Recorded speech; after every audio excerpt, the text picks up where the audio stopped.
This broadcast is brought to you by the following community supporters. Able Heating and Air, answering any and all questions you may have about your HVAC system. There's peace of mind knowing they are able to keep your home comfortable.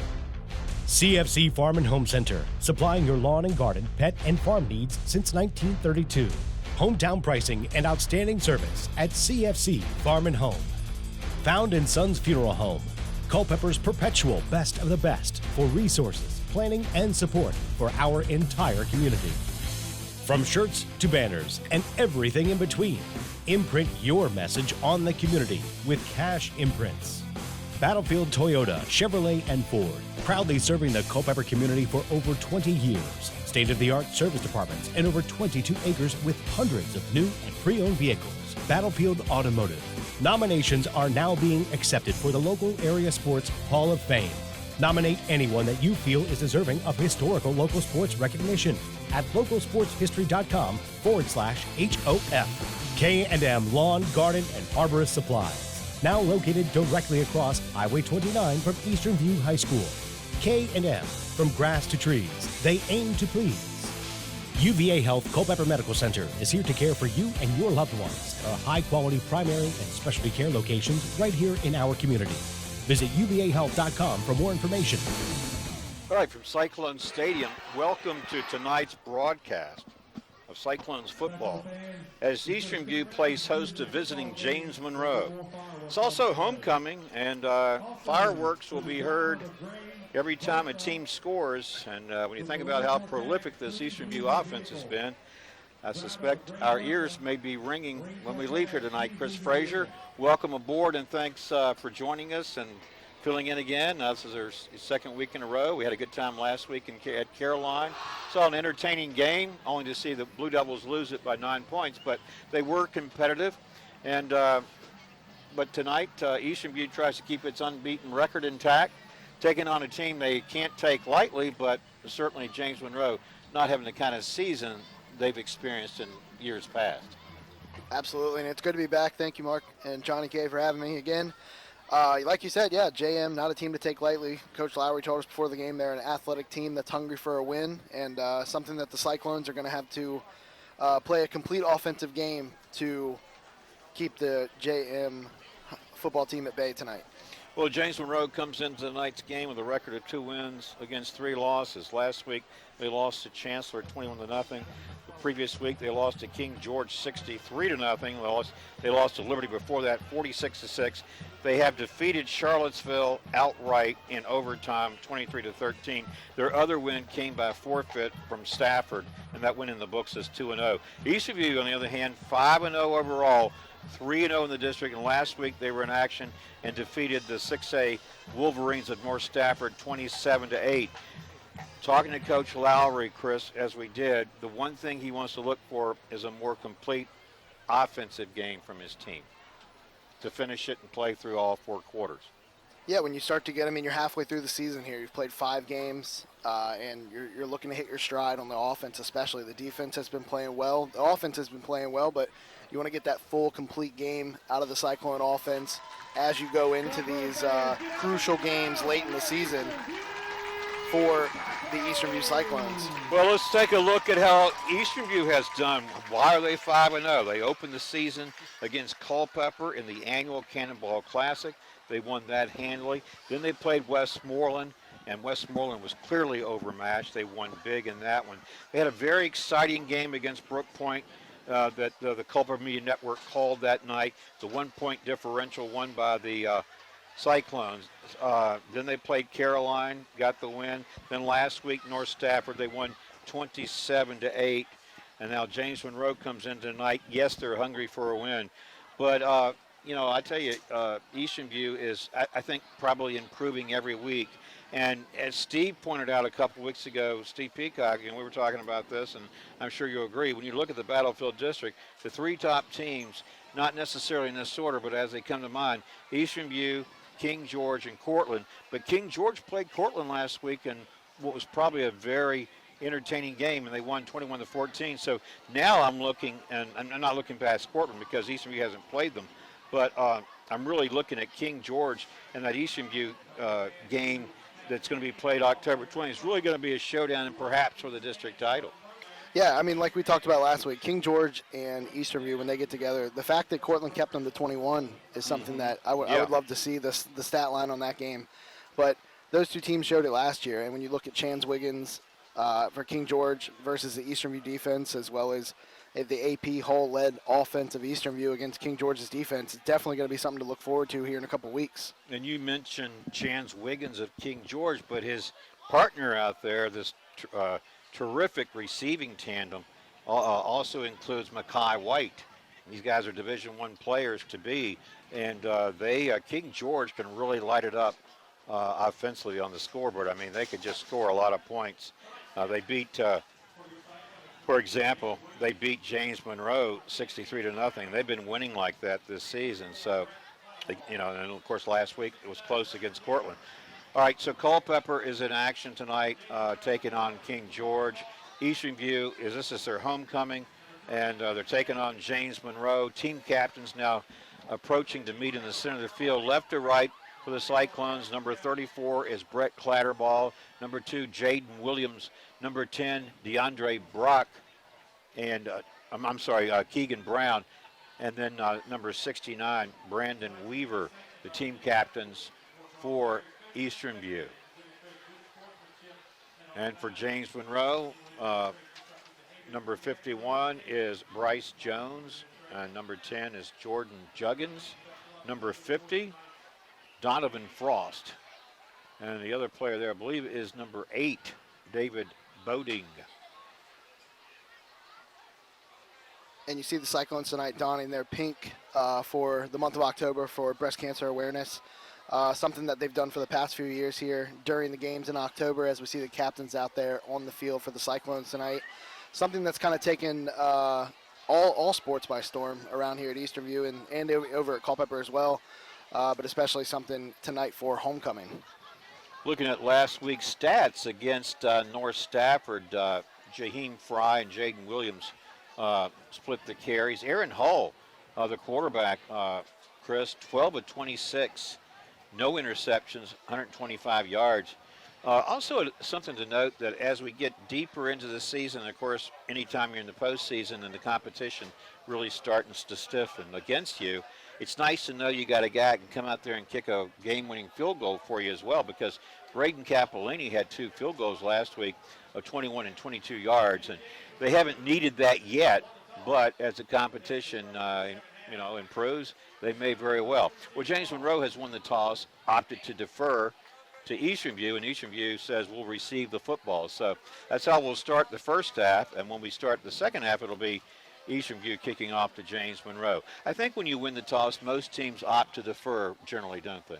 Yeah, you look at it with the double up. You try to score before halftime and then score again right as the beginning of the second half. Change the momentum if things aren't going your way in the first half, or kind of pile it on if they are in that first half. But definitely a strategy piece for both teams there on the kickoff or on the coin toss, but something to look forward to as we, like you said, get into those more competitive games later in the season with the King George and Eastern View and Cortland and all of those. It's almost a mind game as well. Yeah, we mentioned, so tonight is homecoming for the Cyclones, and this is Friday, October 6th, taking on James Monroe.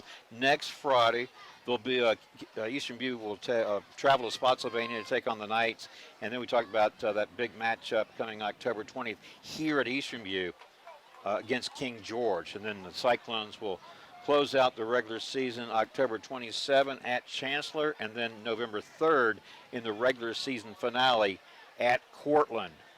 And so that game is going to be big as well. And Chancellor isn't really somebody you can overlook either.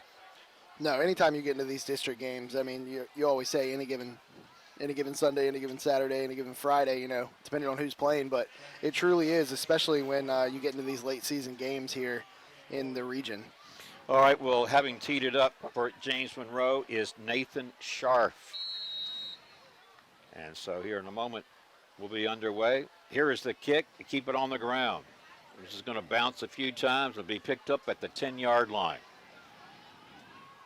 And on the return there for Eastern View is number 7, Amari Robinson. From the 10, out to about the 25, it looks like, 15-yard return. We'll look at the Eastern View offense to start things here tonight from the line of scrimmage. And we talked about AP Hill at quarterback earlier, and looking at these statistics that Coach Austin Pickett provided us earlier today, just looking about how efficient he's been. We can talk about that later as we go. All right, so Eastern View starts on offense, beginning at its own 23. Here is Hull in the gun, and the handoff. Nope, it's a fake. Straight ahead goes Hull. Big run out to the 35-yard line. A pickup of 12 yards on first down. How about AP Hull's rushing this year? And definitely something to take into account. I mean, that's his 37th carry of the year for just over 230 yards now. I mean, boasting a 6.33 yards per carry stat there. Definitely somebody that can get it done on the ground as well. Yeah, we're going to be providing a lot of stats to you tonight, courtesy of Austin Pickett. What a nice job he's done, because you'll find out individually and team-wise how the Cyclones have done midway through the season. Here's the handoff. Jaheim Fry. Straight ahead he goes. Got behind the line and pushed forward into James Monroe territory at the 45-yard line. That's a pickup of 10 yards and a second straight first down run, Chris. Yeah, and right now you're seeing the Cyclones running game not even being touched until they get to that linebacker level, and they're doing a great job with the offensive line, kind of shifting guys around and getting to that level to make it easier on these second downs. All right, AP Holt, the quarterback in the gun. 1st and 10 now from the James Monroe 46. Complete pass far side at the 40. That is Amari Robinson. And he'll pick up about 6 yards on the play to bring up 2nd and 4. Yeah, just a little dig route there by Amari Robinson to pick up the first down. You see the Cyclones rotating a few guys through. We see Brett Clatterball there. Rotating in at his tight end position, as well as Jaden Williams getting into that slot wide receiver to change things up for the Cyclones offense. Okay, I stand corrected. Now it's 1st and 10 from the 39, dropping back, setting up the screen, trying to hit Brett Clatterball. He was open, but the pass was too high for him to bring in. And what about the season Clatterball is having from an offensive standpoint, Chris? Yeah, we talk about his defense a lot, and he's all over the place on the defensive side of the ball, but not too shabby on the offensive side as well. Has a touchdown on the year. He's even thrown a pass on the year in the Cannonball Classic earlier this year, but definitely a weapon that the Cyclones can use everywhere on the field. All right, here is 2nd down and 10. Cyclones from the Yellow Jackets 39-yard line. Opening couple of minutes here of this first quarter. No score. Eastern View on its opening possession here. Hull rolls to his right. Looks downfield, throws long. Looks like he's got a receiver, and the defender closed just in time. Defending on the play was Michael Edwards. And the pass, let's check the receiver there, the intended receiver there, Chris. Jaden Williams. Jaden Williams out of the backfield. All right. Well, the incomplete pass brings up 3rd and 10 now for the Cyclones. Would we be thinking about 2-down territory here?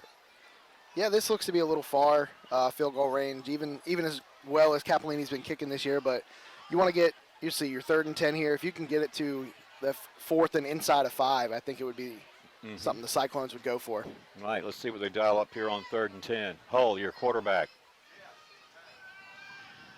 There's some protection. It certainly holds up. He's throwing, and he had a receiver out there who had a step. That was intended for make that number 7, Amari Robinson. He had a step on the defender and couldn't get it to him. Now 4th down and a decision to make for Eastern View. Yeah, he did. That was a beautiful double move on the outside there by Amari Robinson. AP Hill hits him with a little pump fake there, and Amari Robinson was able to get around the corner just a bit too far on the throw there. Okay, 4th down and 10 from the 39. Eastern View lines up to go for it here. We have a whistle and our first penalty flag of the night. And it's going to be offsides against James Monroe. So rather than 4th and 10, I'll make it 4th and 5. And that changes your strategy a little bit there, doesn't it? Yeah, it might change your play there a little bit if you're the Cyclones.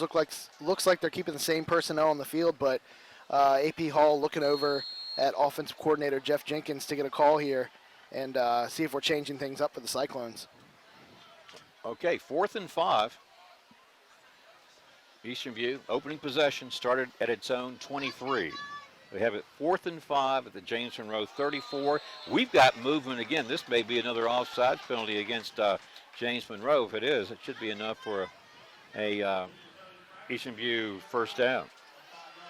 And there we go. Cyclones pick up a first down without running a play on the 2 back-to-back penalties by JM there. I mean, hey, if you're going to keep running that all night, Eastern View is going to pick up some first downs pretty easy. So what do you do on 4th and 10, Chris? You say, well, let's just make the defense jump twice. Hey, and there's your first down, right? You see the hard count a lot in the NFL with the guys like Aaron Rodgers, Pat Mahomes doing it. Add AP Hill to the list. AP Hill now has 1st and 10 from the 29. Handoff. This is over the right side. Right tackle inside the 25-yard line. That is Jaheim Fry. Check the spot. You know, this broadcast brought to you in part by Found & Sons Funeral Home, Culpeper's perpetual best of the best for resources, planning, and support for our entire community. Found & Sons at 825-3530. All right, clock running, 9:54 to play. You can see it there. No score, first quarter action. Opening drive by Eastern View looking pretty good here. They go back to the run, off tackle. Jaheim Fry sheds one blocker, surges ahead, got inside the 15-yard line. It's going to be another first down for the Cyclones. Chris, this is a drive that began on the Eastern View 23, and methodically they've moved it down here. Although they've only attempted, they've attempted, 3 passes, haven't been able to complete one yet.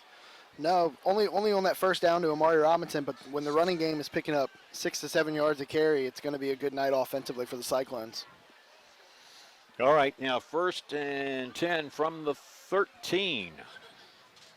Holds the quarterback, Jaheim Fry, the running back, left side. He's got some room, gets to the outside, makes that cut and gets in the end zone from 13 yards out. Touchdown Cyclones. Chris Frazier, it comes on the opening drive, and they made it look pretty easy. Yes, it does. A 13-yard touchdown for Jaheim Fry there, and we have fireworks. Yeah. Let's look at that on an instant replay. We have AP Hall in the gun here, taking the shotgun snap, giving it to Jaheim Fry, and he goes around the left end untouched for a Cyclone touchdown. Yeah, the Cyclones made it look easy. Again, they started their drive from their own 23. And they were looking at a 4th and 10 from the James Monroe 39, but then there were the benefactors of 2 successive offsides penalties against James Monroe, gave them the first down the easy way, and then 4 plays later, Jaheim Fry on a 13-yard run. 6-0 and then 7-0 with a point after by Capolini. So 7-0 Cyclones with 9:13 to play. And this broadcast brought to you in part by Battlefield Toyota, Chevrolet, and Ford, proudly serving the Culpeper community for over 20 years. State-of-the-art service departments and 22 acres with hundreds of new and pre-owned vehicles. That's Battlefield. And now we get to see the Cyclone defense come out here, led by Eddie Holmes and Brett Clatterball, as well as a multitude of other Cyclones that have gotten plenty of stats here on defense this season, but definitely something to look at today. Other teams are converting third downs at only 23%. Again, those stats, kudos to Austin Pickett, but definitely the Cyclones defense has been able to limit teams in the late downs. And, you know, knowing that as an offense, I think it gives you some confidence knowing that you can gamble a little bit more knowing your defense has got your back. Absolutely. I mean, you saw there the Cyclones are ready to go for it on 4th and 10 inside JM territory there, knowing that if it doesn't go their way, the defense has their back. It'll be one of those case set moments. What will be, right? It's a nice luxury to have when you can play with that sort of psychological advantage, don't you think? I know you know that as a coach. It's something that you can look at and rely on your defense, and it gives them confidence as well, knowing that you trust them. Braden Capolini, moments ago, connected on the point after. Now he's teed it up, going to kick off to James Monroe. So, barring a miscue, we'll see the Yellow Jackets offense for the first time here momentarily, as this one is not going to go in the end zone, and they're going to have to get on it. It's a live ball. It's picked up near the 2-yard line, and then on the return out across the 15 or 10-yard line, actually, was Kamari Lawton for James Monroe. So, poor field position for the Yellow Jackets as they make their debut offensively on this field tonight. Yeah, if you're JM, not a spot where you want to start there, but a great kick by Capolini, put it right on the edge, and it took one of those funny football bounces that went the Cyclones' way, bouncing back into the field of play. So JM had to advance it, and Branson James was able to bring him down inside the 15, it looks like. Yeah, and I was just thinking, and maybe it's just that I'm easily irritated, but it seems to me like it takes the officials a long time to actually put the ball on the ground. Well, they're switching it out from sideline to sideline. Everybody's got you got a kicking ball, you have an offensive ball for each team. I mean, it's something that. And just now they added the dimension that they were just assessing a penalty against James Monroe. So rather than being at about the 12-yard line, it's at the 6. I don't know what the call was there, but you're talking about starting deep in the hole. That's James Monroe on their own 6-yard line. We'll check their players for you here. We can see the quarterback is number 2. That's Michael Edwards. And Brett Clatterball jumped across and likely going to be tagged for 5 yards here. That'll give James Monroe a little bit of breathing room as they start on offense for the first time here in the first quarter. And it's 9:09 to play. Eastern View on top, 7-0. We mentioned we're going to hear fireworks every time a team scores, and that could be a lot of fireworks here tonight when you think about how Eastern View has done so far this season. Well, James Monroe goes to the run, and this won't amount to much of anything as the ball carrier is stacked up immediately and pushed back. Well, this broadcast is brought to you in part by Cash Imprints. From shirts to banners and everything in between, imprint your message on the community with Cash Imprints. 317-1473. Yeah, the Cyclones defense there looking for their first safety of the year, having JM backed up in their own territory here for a second down. Quarterback for James Monroe, Michael Edwards, number 2.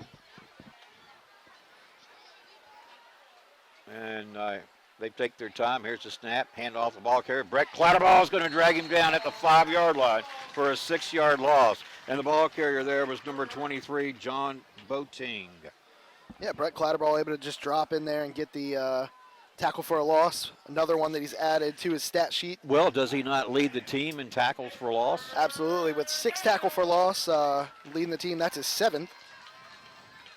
So, and a couple of players ahead of him in terms of the numbers, in terms of tackles, like Branson James and Eddie Holmes. But Clatterball leads in terms of the tackles for losses and a couple other categories. But good team effort here. Here's the first throw. This one picked off by, no, they said incomplete. And looking to make, we thought he had the interception was Grayson Quinn. But the official says incomplete, no possession. However, the incomplete pass brings up a 4th down. And obviously punting situation, and a dangerously so punting situation, because your kicker is going to be deep in that end zone. Yeah, shorter snap than the punter's used to there inside the 5-yard line. He's standing right on that back line of the end zone as the JM punter, and the JM catches a break there because that looked like an interception by Grayson Quinn, but they will punt it away on 4th down and give the Cyclones offense another shot here in the first quarter. Yeah, unless it's a booming kick with an excellent roll, you can just about take it to the bank that Eastern View is going to have excellent field position off this punt. Here's the kick. It's a high kick, but it's a short one. And they're going to watch it bounce. And it's going to be downed at about the 25-yard line. So Eastern View up 7-0, brings its offense back into the field for the second time in the quarter. And they're going to have outstanding field position. And the way they move the ball in that first drive, that's bad news for James Monroe's defensive unit. Yeah, anytime you can start your offense on the other team's 25-yard line bodes well for you, and especially when you look at an offense like the Cyclones that are really balanced in the run and the pass. I mean, looking at these passing and rushing numbers, they're virtually the same, 158 a game for passing and 160 a game for rushing. The Cyclones have weapons all over that offense. Yes, they do. All right, here's Hull on 1st and 10 from the James Monroe 26. Throwing over the middle, got a receiver, caught, 15-yard line, and straight ahead goes Amari Robinson inside the 10. They'll mark it at the 9. Yeah, Amari Robinson's been the go-to guy for AP Hill tonight with 2 receptions already. Something that the Cyclones are definitely going to be looking at on those first down pickups and early downs, trying to get him downfield and into the end zone. And now they have 1st and goal to the Cyclones Clock running. You can see it there, 7:15 to play. First quarter action. This is Eastern View's second possession. Looking for another score here. And they're in certainly excellent position to do just that. We do have a whistle. And let's see what the call is. Here it is. Offsides against James Monroe. And Chris, that's the third penalty now against the James Monroe defense for being offsides. Yeah, and you already can't give the Cyclones any help if you're James Monroe. And 3 offsides penalties, especially the back-to-back on 4th down, really shoots the Yellow Jackets there in the foot. Half the distance to the goal. They spot it now at the 4. Here's Hull. He's got Jaheim behind him. He fakes it to him, rolls to his right. Being hit from behind as he throws it incomplete. I think he just tried to get rid of that one. And that was the first play where one of James Monroe's defenders was able to get close to Hull. Yeah, it looked like they were running a little fake there. AP takes the fake snap or fake handoff, kind of holds it at his hip for a little bit, trying to hit one of those guys in the back. Didn't catch a number there in the back of the end zone. Looked like it might have been Will Butler, but a little nifty play there for the Cyclones, and AP Hull just gets it out of the back of the end zone to avoid a sack. Yeah, when you have first and goal from the 4, you don't mind overthrowing the ball to keep it because you know you've got 3 more swipes at it. Jaheim Fry tries to get to the outside and the edge and cannot do it. He's tackled at the 5 for a 1-yard loss. And that was number 15, I believe, Samaj Tucker making the tackle for James Monroe. But now it is 3rd and goal from the 5.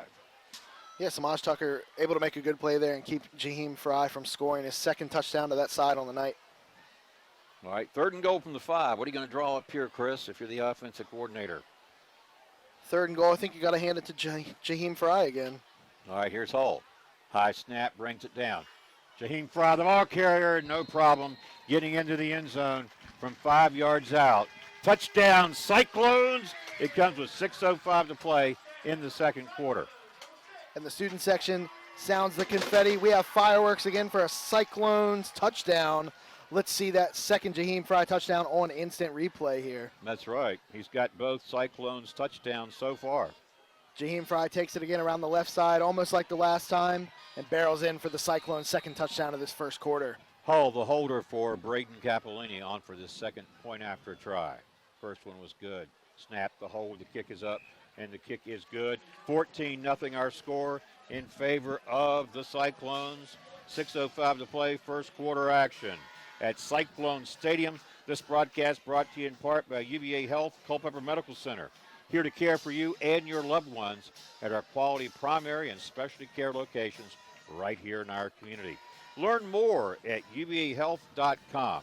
And, of course, we've mentioned that we are live, and our live sponsor is Able Heating and Air, answering any and all questions you may have about your HVAC system. There's peace of mind knowing they are able to keep your home comfortable. Able Heating and Air, 718-7556. All right, 14-0 rather. 2 possessions, 2 scores. But, of course, it was really set up by the short punt after James Monroe was stymied on its first offensive possession. Terrible field position, and they couldn't get any breathing room. No, and like I said, anytime you can start in between or on your own side there, or in JM territory there, especially with the way the Cyclones are moving the ball, it's going to work out well for the Cyclone offense. Okay, well, 14-0 Eastern View, and we're only at the midway mark in this first quarter, so this could be very indicative of how this game is going to play out. Braden Capolini has teed it up once more for the Cyclones to kick off. Well, if you're James Monroe, you need a little spark up right about now, don't you? And sometimes you get that from your special teams. Let's see if James Monroe can do just that, or if the special teams by Eastern View continues to play so well. And so here's a situation where James Monroe won't have an opportunity to do anything on special teams because the kick goes in the end zone for the automatic touchback, and James Monroe will come back on offense for the second time tonight, starting from its own 20-yard line. Well, this broadcast is brought to you in part by CFC Farm and Home Center, the service, knowledge, and products you need for your farm, home, pets, livestock, and equine since 1932. That is CFC Farm and Home Center. All right, from the 20, James Monroe hoping to establish a little footing here and perhaps move the ball down the field some. Try to get something going. They go to the run, nothing doing. Stacked up immediately and dropped for a loss as the ball carrier by Eastern View defense, Chris, doing a good job of getting off that ball quickly. Yeah, you saw Jaquan White in there as well as a host of Cyclones, but when we also saw a change at quarterback there for JM is what we thought. We thought it was going to be number 7, Ryan Wolfenbarger, but it is listed as a wide receiver and a defensive back, Michael Edwards. So see if JM's looking to move the ball around and get some runs around the outside.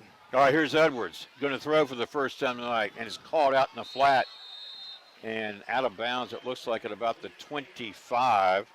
He'll be about 5 yards shy of a James Monroe first down.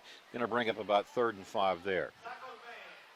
Yeah, the Cyclones manageable 3rd down here on defense.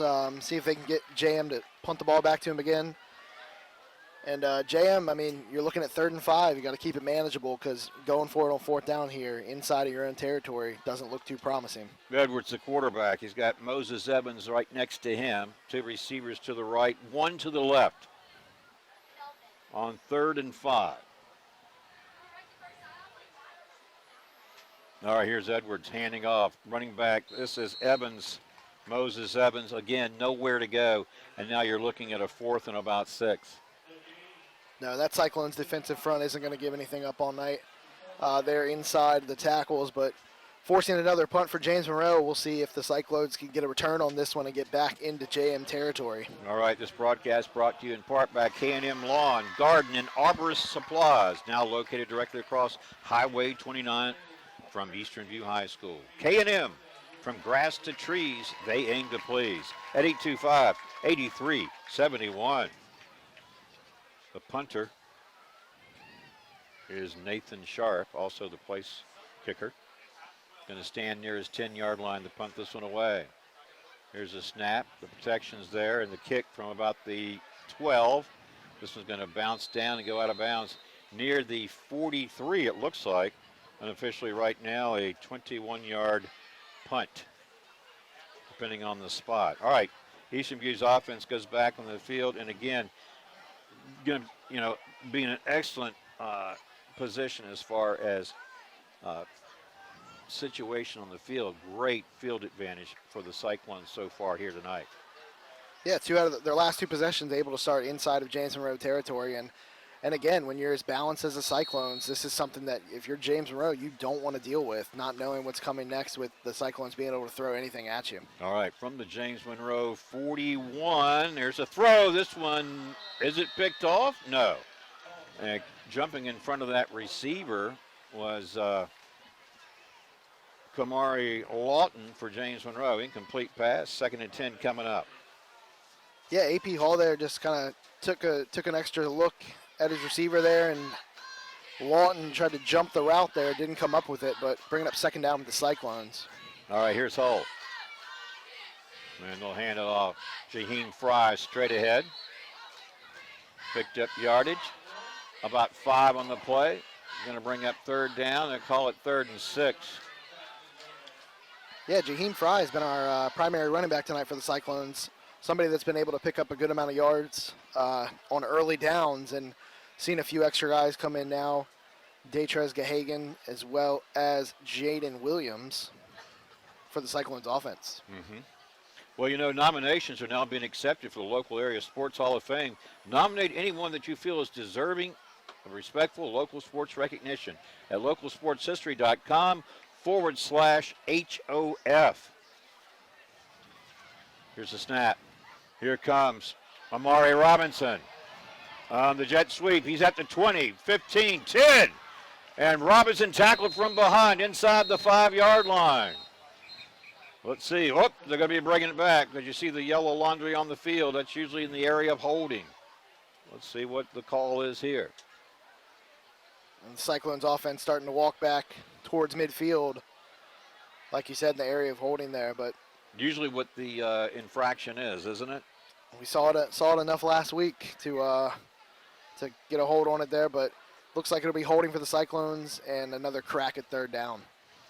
Still haven't seen the signal from the man in the white hat.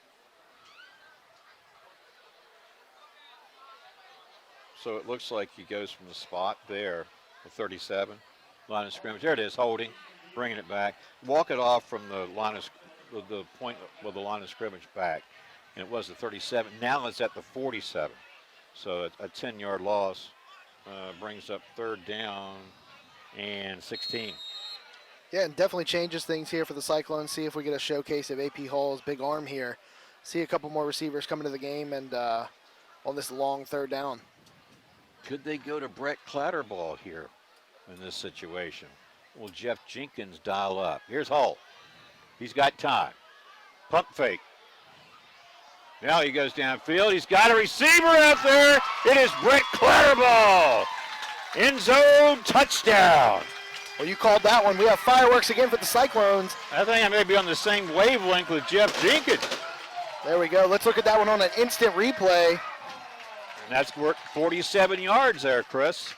We're in the shotgun again. AP Hall takes the snap, looks around for his primary read, isn't there, sees Brett Clatterball deep down the field, lofts up a beautiful pass to him, and Brett walks in for the Cyclones' third touchdown of this first quarter. Hey, Chris, I don't want to make this about me at all, but I was happy to be able to call that they might go to Clatterball on this play. And believe me, this is a live broadcast. This is not a replay. We're doing this live, okay? This game is being played as we were broadcasting here. But going to Brett Clatterball, I mean, you know, just when you think about what he can do, I mean, breaking, you know, he didn't have to do it on this play. He was wide open, and he just waltzed into the end zone. But we've seen him make catches and get into the open space, and he can make people miss or he can run over them. Yeah, and he's definitely a big play guy on offense. I mean, averaging over 20 yards a catch for his 9, now 10 receptions on the year. That one was definitely over his average, but takes it in on his 10th catch of the year for his 5th touchdown. So efficient on offense, Brett Clatterball is. Well, let me ask you this. I mean, I guess it's a breakdown, but how does Brett Clatterball get so open when the defense knows, hey, you better be watching number 34 here? I think that's, I mean, you saw him sneak out of that left side on his tight end position. I think that's the respect for AP Hall, knowing that he can take off, especially on that, not a broken play, but his first read wasn't there. He took a look, and when he's able to get downfield, he'll hurt you downfield, and you slip up and loft one up to Brett Clatterball, that's going for 6. And let's give kudos to the offensive line. The reason AP Hall can stand back there and decide, okay, who am I going to throw this football to? No, I think I'll pump fake it here. No, I'm going to look down here and throw it. To do that, your line has to be blocking for you, and they've been doing a good job. Absolutely. They've been doing a good job all night. I mean, we've talked about Jaheim Fry going 6-7 yards before he's even touched. And we talked to Coach Lowry before the game about how he's moving some guys in and out of the offensive line, retooling some positions, and they've done a great job tonight for the Cyclones front. Well, we mentioned that we are live, and our live sponsor is Able Heating and Air, answering any and all questions you may have about your HVAC system. There's peace of mind knowing they are able to keep your home comfortable. Able Heating and Air at 718-7556. Here's a squib kick. This one's going to be fielded by James Monroe's number 54, Lincoln Roberts. And you know what? Best field position of the night for James Monroe, and they needed a little breathing room. If they're going to hope to do anything, they've got to have some breathing room now. And, you know, you're down 21-0, and the first quarter's not even expired. Yeah, and the Cyclones, they're just trying something new on special teams. Coach Brent Hartle kind of taking the opportunity to work on one of those quick kicks that they might need later in the season. Not a bad kick at all by Braden Capolini. Just the JM Hands team was able to jump on that, and they've kind of been ready for that all night, something they might have seen or knew that they were going to practice. All right, back on offense, the Yellow Jackets, quarterback Michael Edwards. Alongside him, running back Moses Evans. 2 receivers to the left, 1 to the right. We got an H-back in there as well. They're going to go to Evans, the ball carrier. He's going to look for his running room. Best carry of the night for JM. He got a little bit of a push and able to dart forward out to about midfield. Keegan Brown making the tackle for Eastern View. How's Keegan Brown doing this year in terms of his stats? Keegan Brown's somebody that's all over the field as well, but definitely somebody on the offense that's clogging up those running lanes, getting those tackles in there for 15 tackles, 8 on his own, and 3 sacks on the season.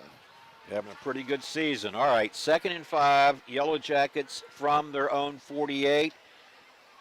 And they go back to Evans as Moses Evans stacked up near midfield and a penalty flag in at the end of this one.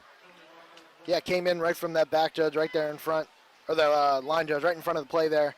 Probably in the area of holding again on JM, and definitely not something you want to do if you're JM, if this is the call, get behind the sticks on second down when you had a successful run on first down. All right, waiting for the signal here from the referee. And it is holding. Good call, Chris.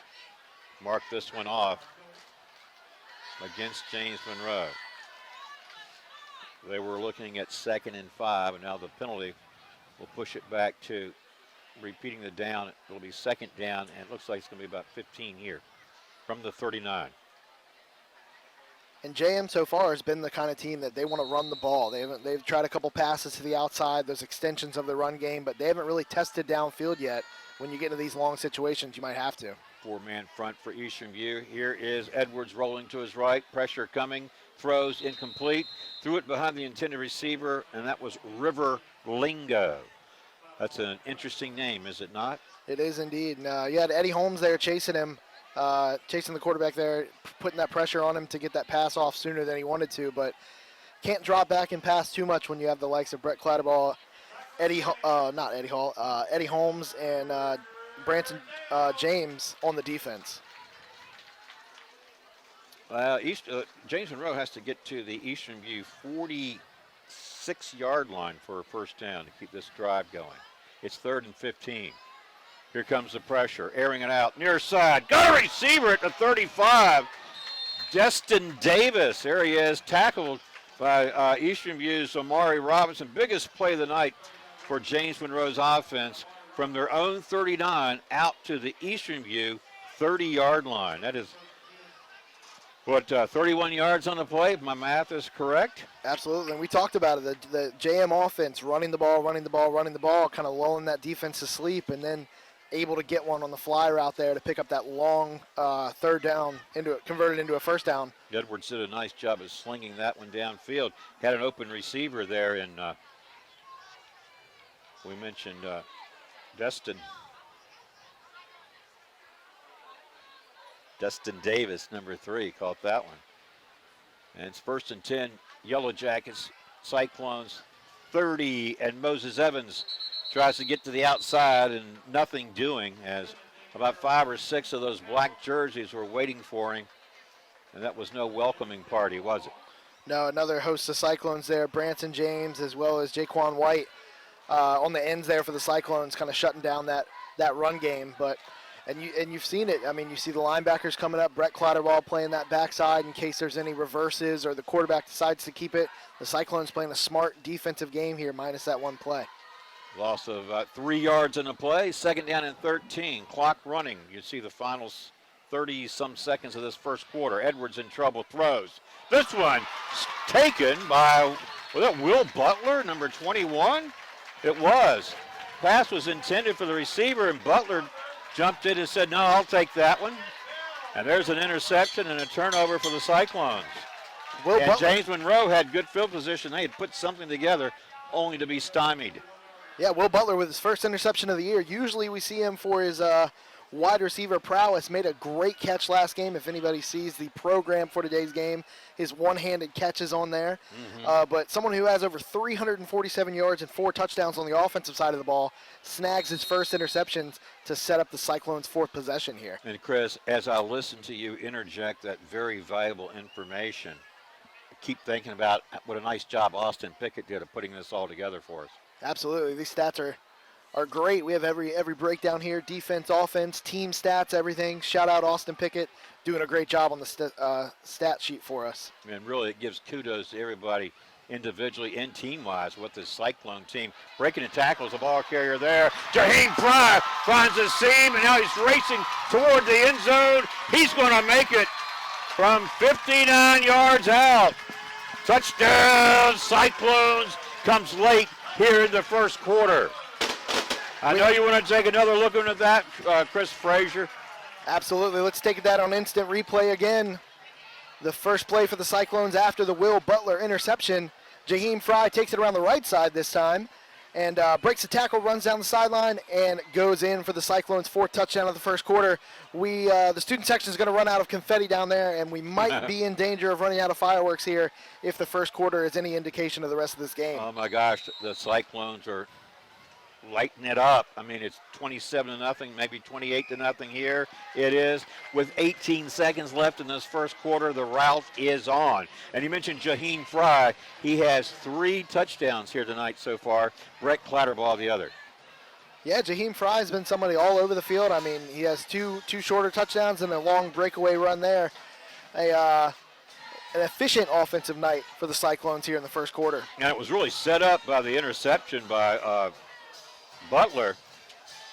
Will Butler, when James Monroe, he had the ball down at the Eastern View 33-yard line, and on 2nd and 13, James Monroe quarterback Michael Edwards went back to pass, thought he had a receiver, but Will Butler stepped in front of it, got the pick, and Eastern View took over on its own 41-yard line and needed one play for Jaheim Fry to run 59 yards and another Eastern View touchdown.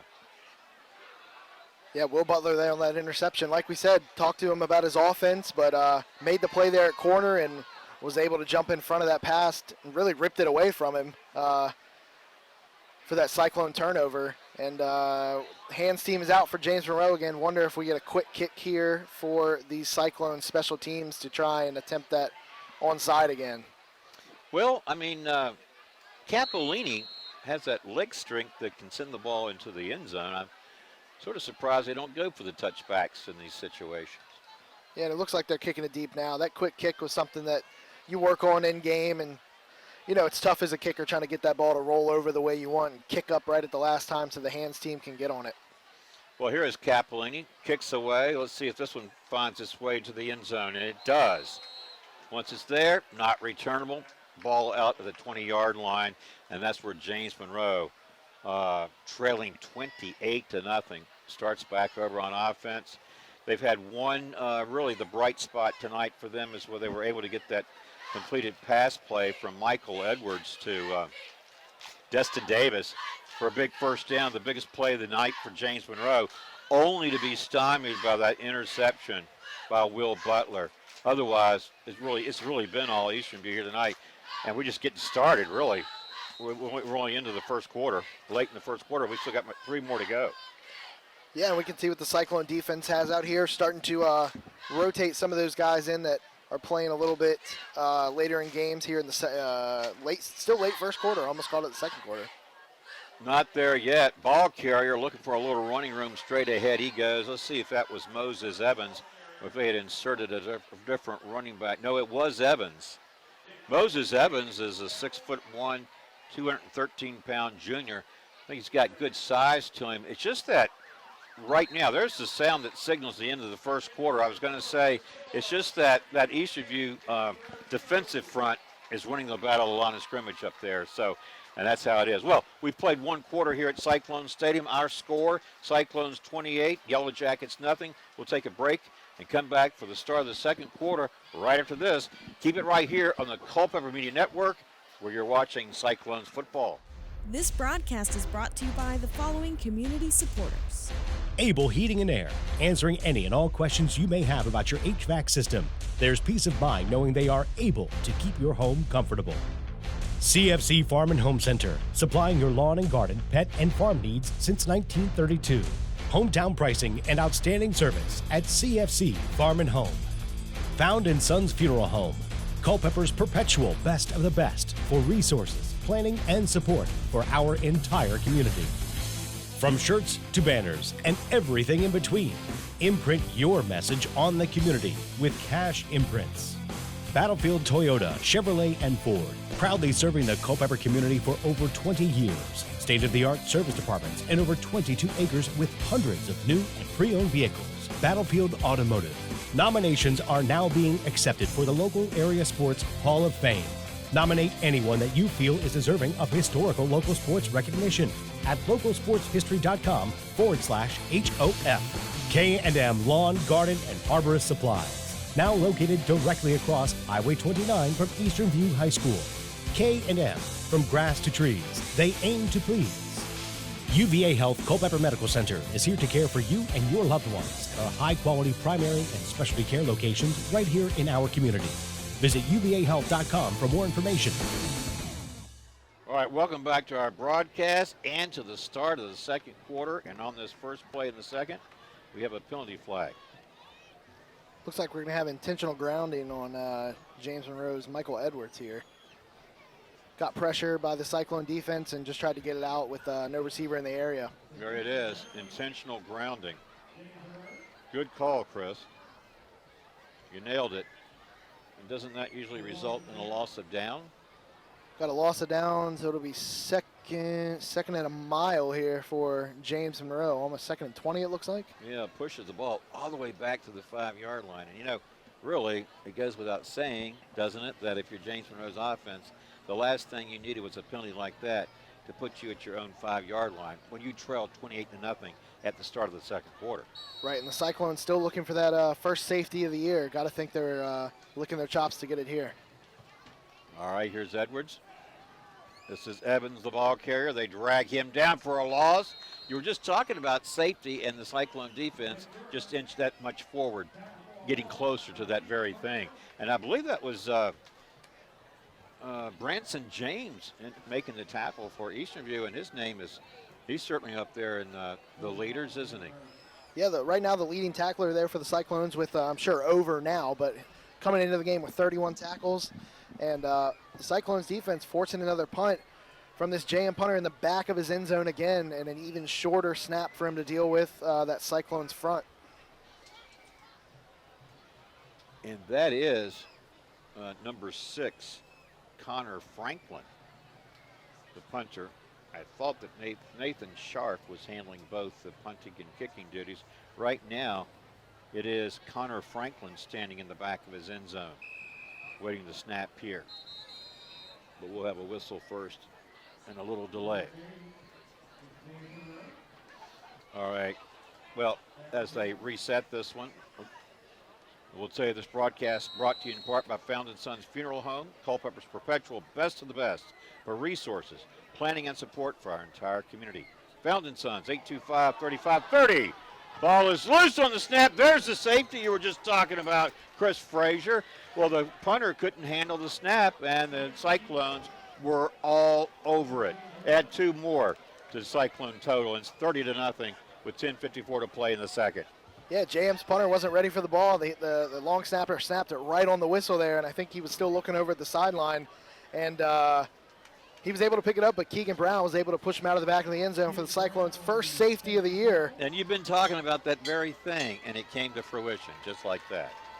It's just like that dialing up that throw to Brett Clatterbaugh came to fruition. Then they get down here and you say they're still looking for the first safety, and then they found it.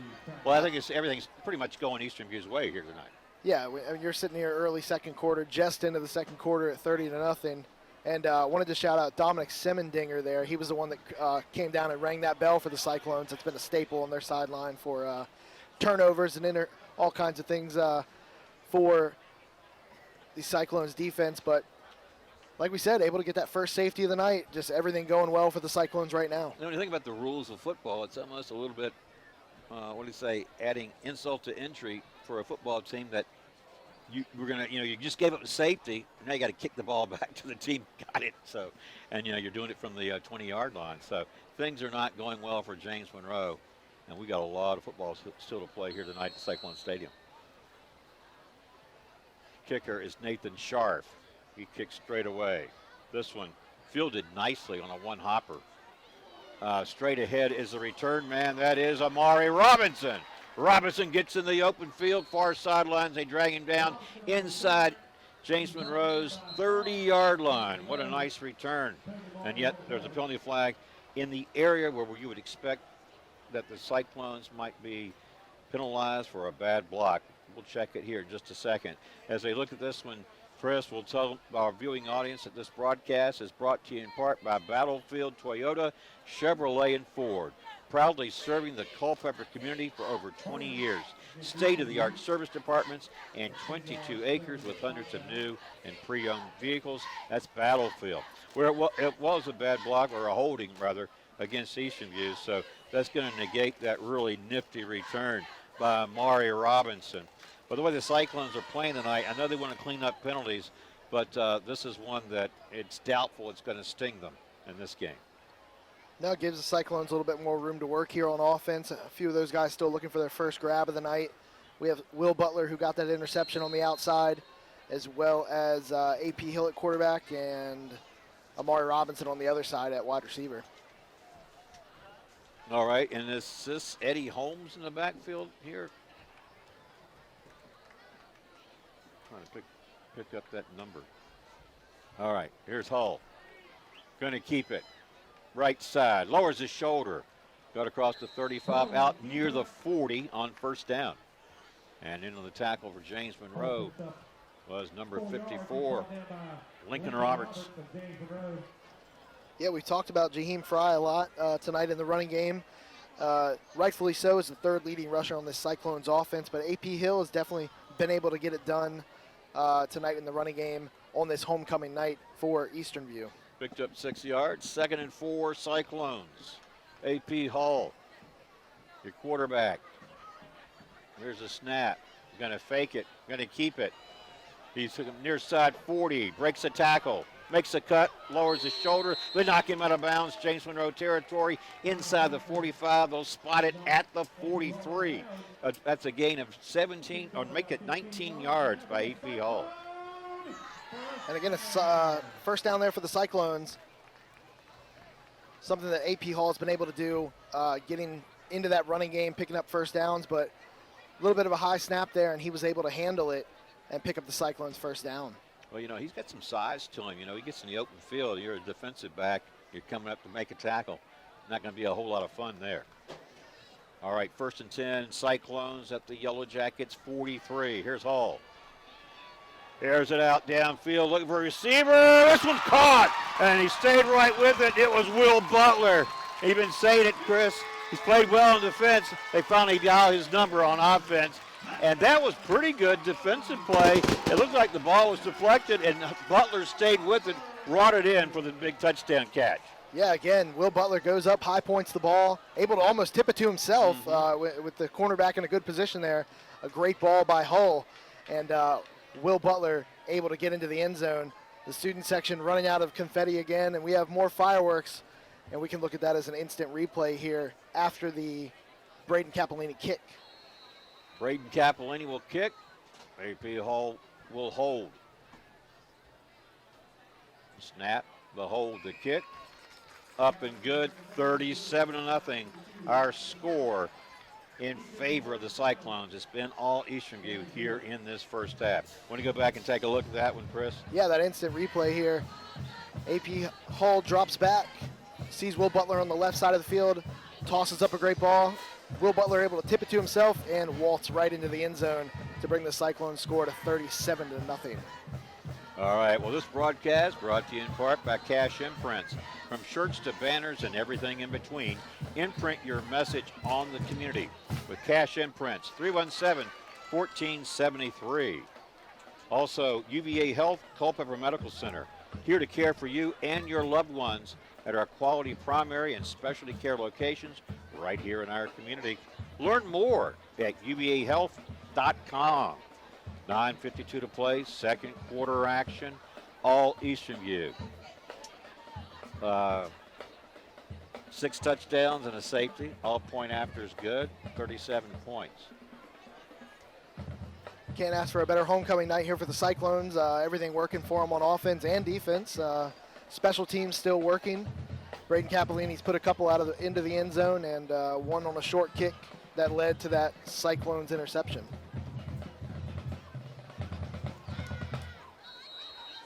All right, Braden Cappellini in the special teams unit set the kickoff to James Monroe.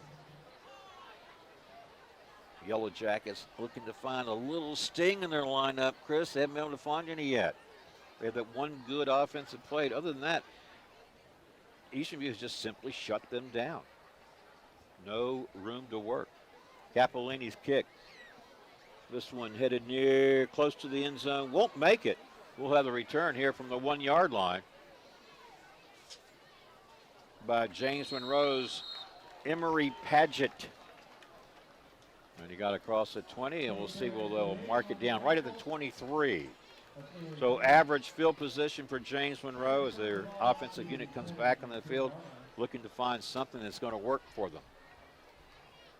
Yeah, back there deep inside their own territory again, able to get this one outside of the 20 for the Jackets. But at some point, the JM offense here is going to have to start opening up, testing these corners, and hasn't worked so far for the offense, but to get on the scoreboard here, you're going to have to start moving things on offense.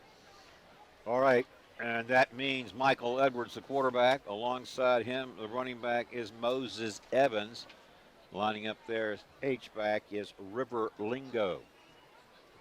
He's going to block. Edwards going to roll. Going to look downfield, and he does complete it. Short toss to number 11, River Lingo. And he got across the 25, out to about the 27. Pickup, it looks like 4 yards on the play, brings up 2nd and 6. Yeah, Lingo's second grab on the night. Edwards able to get to the outside and flip that to River Lingo to bring up a second and manageable here for JM. You know, it's an unusual name. I like it, though. River Lingo, number 11. 2nd and 6 Yellow Jackets. Edwards, your quarterback. Hands off. Moses Evans bounces off one tackler, dragged down shy of the 30-yard line. Had a couple Cyclones in on the tackle there. Eddie Holmes, number 17. And I believe also in on that was Braden Hubert. Do you see Hubert out there, number 12? I want to make sure we got his number right. Yeah, he's out there at safety right now. I think he came up and assisted. There he is. Assisted on the tackle with Eddie Holmes. 3rd down. From the 29, loss of 2 on the play. 3rd down and it's like 5 at the spot here.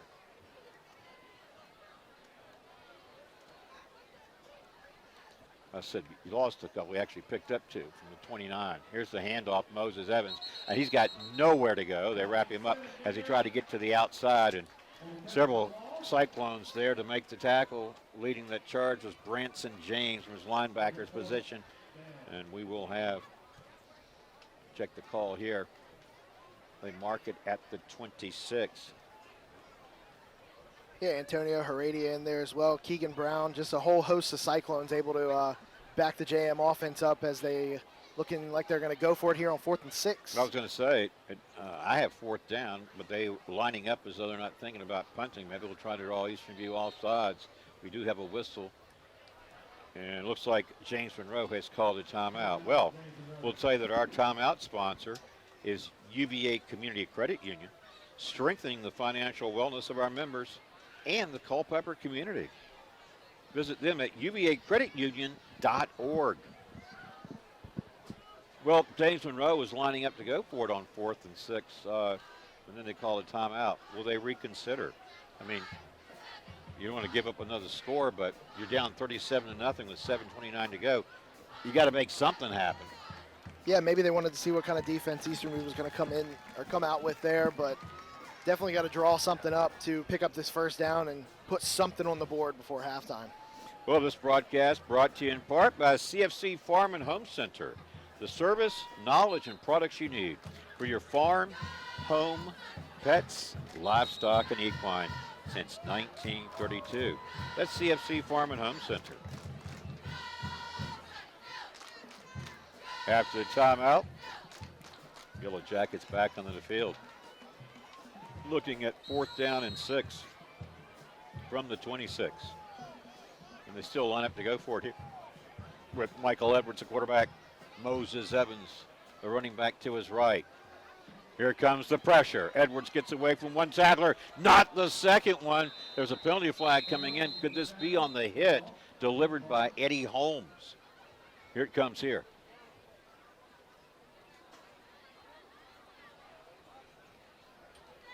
Talking to Coach Lowry about what they're going to do here. Looks like he deferred it, so looking like it's on James Monroe. The Cyclone offense starting to trot out onto the field here as well. Well, I was wrong. It wasn't on the hit. What is the penalty against James Monroe?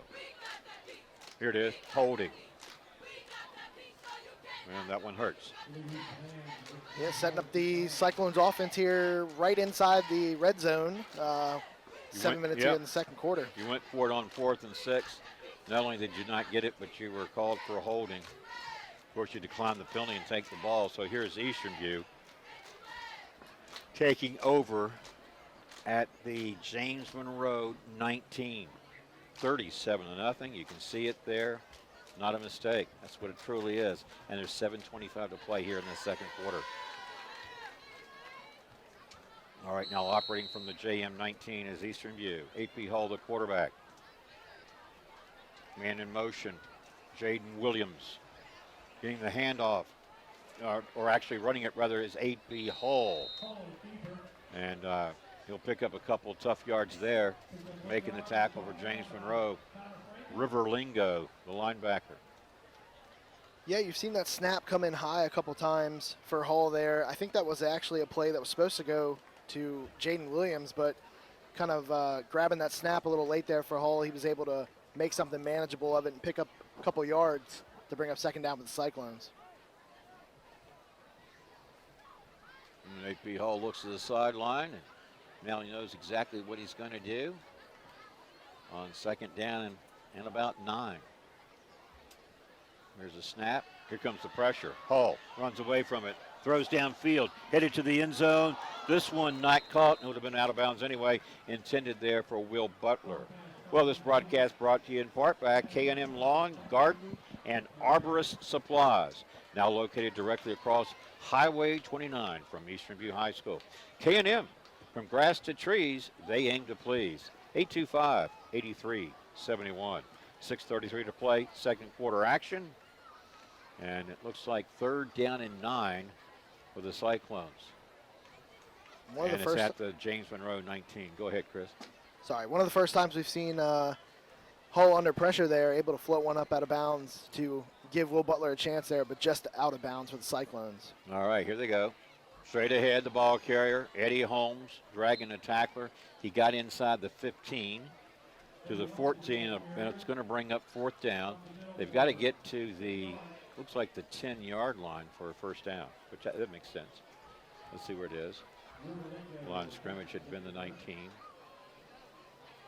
Got to get right at the 9. They go for it here. Hull, little play action. Now he throws. This one caught. It looks like Will Butler from 14 yards out. Touchdown, Cyclones once again. The route continues. It's only getting worse, Chris Frazier.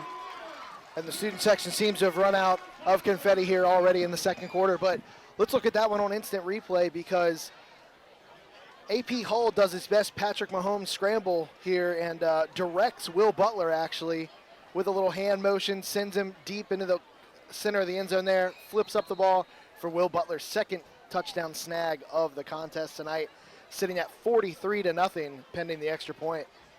Yep, and AP Hull, who threw the touchdown pass to Will Butler, is a holder for Braden Capolini.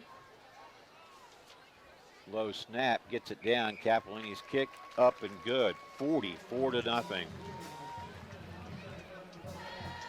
All Eastern View.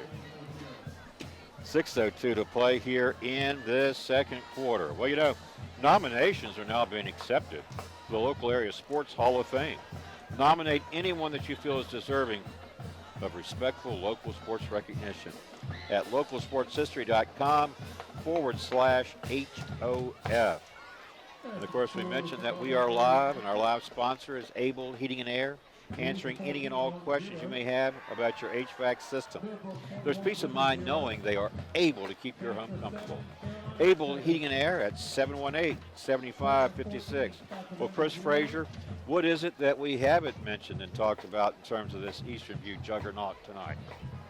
I think in the next 6 minutes or so here, we're going to start seeing some more of these names come in. We've already seen, it looks like Brett Clatterball is walking around with helmet in hand, so it doesn't look like he's going to get back out there for the Cyclones, and I wonder how long Will Butler and AP Hull will be out on the field as well before we see guys like Isaiah Fox, who's listed as a backup quarterback as a freshman, might get some action tonight. Well, if you're certainly going to be an opportune time to get your reserves in the lineup when you think about how this game is going. And I mean, look, anything can happen. You never count anyone out. But when you think about the personnel and how dominant Eastern View has been tonight, it's hard to imagine James Monroe reversing the tide here.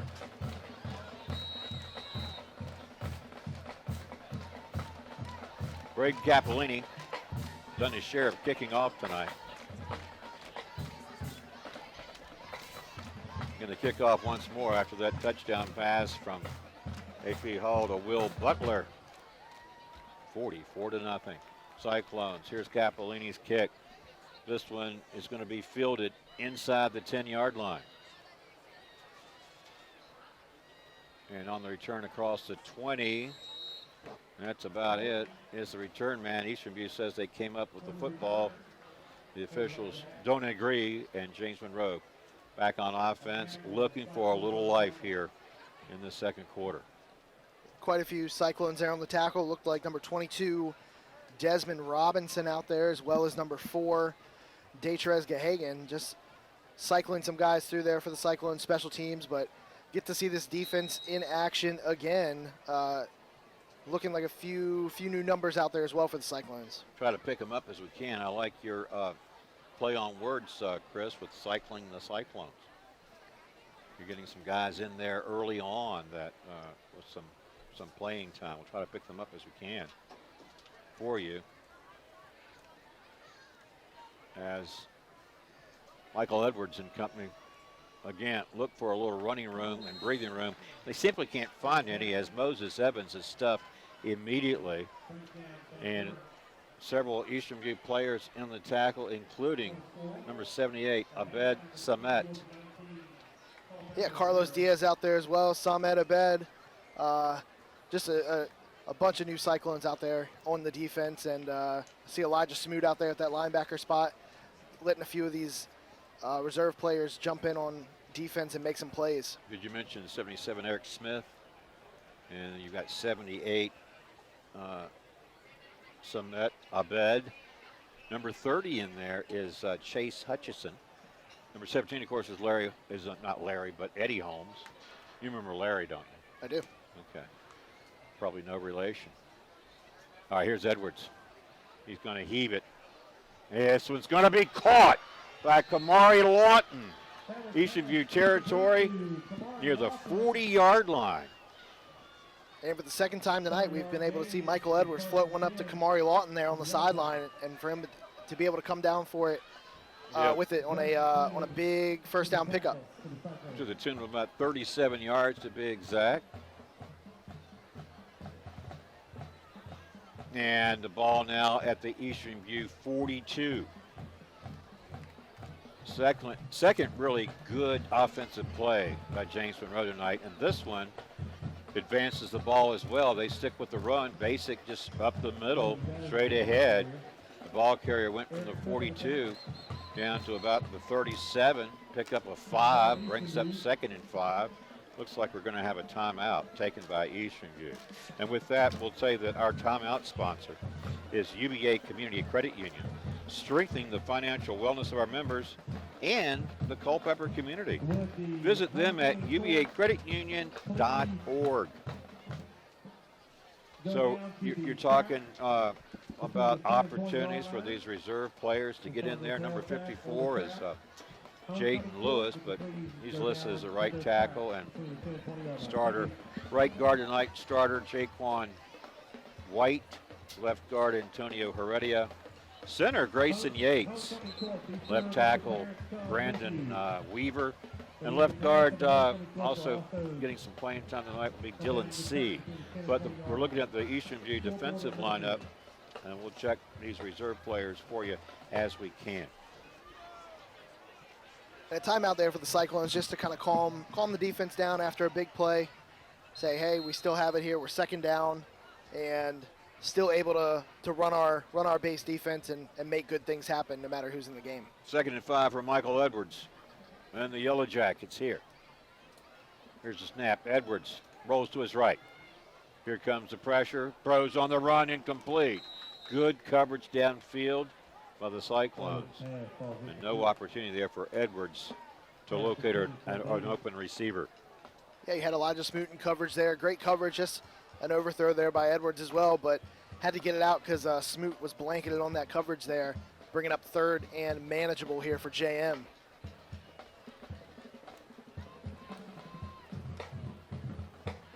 Clock stop, 4:27 to play, second quarter action.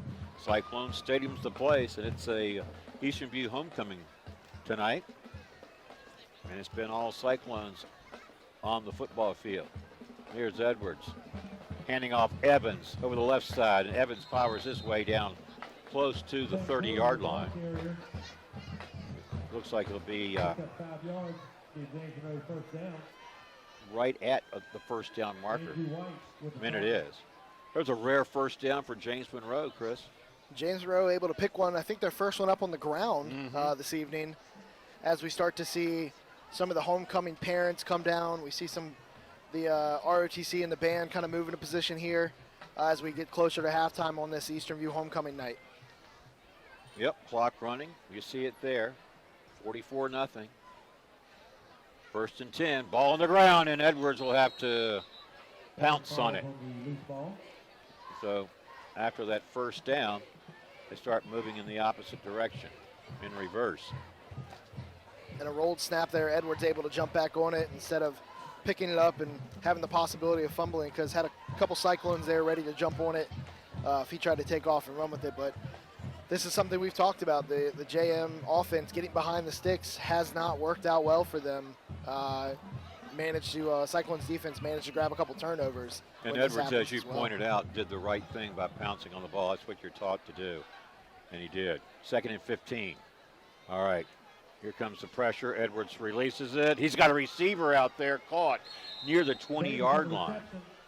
Big play. That'll be enough for a James Monroe first down, and hauling that one in, Destin Davis, his second catch of the night. Out to the 21, 16-yard pickup. It was second and 15, picked up 16, new set of downs for the Yellow Jackets, as they have the best field position so far in this game for this team that's looking for, as I said, a little spark. First and 10 Yellow Jackets now at the Cyclones 21. Michael Edwards remains your quarterback. He's got Moses Evans to his left. Three receivers to the right, one to the left. Edwards looks to the right, and he's got Kamari Lawton. And not much doing there, as the Cyclone defense was quick to the football. Andrew White able to sniff out that screen play there and push the ball carrier out of bounds to bring up second and long here for JM. Ball at the 19, just picked up 2 yards, second and 8. Clock stopped on the incomplete pass.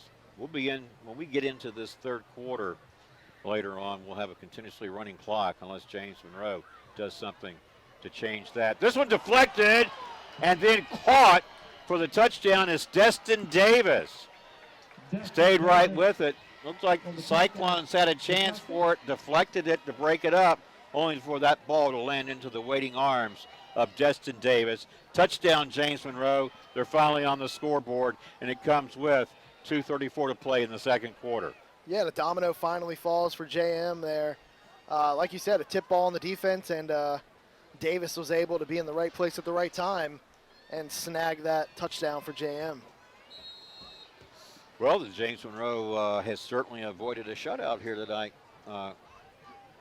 Chris, but it's 44-6. Still more than a 35-point differential, and the point after is good. So 44-7 is our score, with 2:34 to play in this first half. So if you're James Monroe, you got to feel a little good about finally able to produce some points. Yeah, trying to put that full offensive drive together for JM, able to get into the end zone. Even on a tip pass, sometimes it's better to be lucky than good, but they are on the scoreboard, 44-7, 2:34 here left in the second quarter on this homecoming night for the Eastern View Cyclones. Well, let's talk about that James Monroe drive. It started at its own 23, 9 plays and 77 yards later. It capped it with a 19-yard touchdown pass to Destin Davis from Michael Edwards, and the point after by Nathan Scharf was good. And James Monroe has made it a 44-7 ball game. In all fairness, however, of course, you're seeing quite a few reserve players in there for the Eastern View defensive unit. And I think if you're Eastern View here with 2.5 minutes left in the first half, you're looking at your offense to put together a 2-minute drive here. Practice that, go through those reps, real game reps, and see if you can get one into field goal range for Braden Capolini. See if you might need that later in the season. Well, because we talked about that earlier, that, last week Braden Capolini had 2 field goals from 21 and 22 yards. And, of course, they haven't needed that yet this season, at this point in the season. But as you get closer to the end of the season and you think about postseason, well, you might need a field goal to win a game. And, you've got a very dependable Braden Capolini on this team. Penalty flag down. Not sure about this one. Came in late, might have been a late hit on their out-of-bounds play there, but Amari Robinson able to bring him up close to midfield there, pending this flag. Holding, return team. Another special teams mistake there for the Cyclones. That'll be something that Coach Lowry will not be happy about going into halftime, but something that the Cyclones are able to look at halftime and work on as they get into the second half.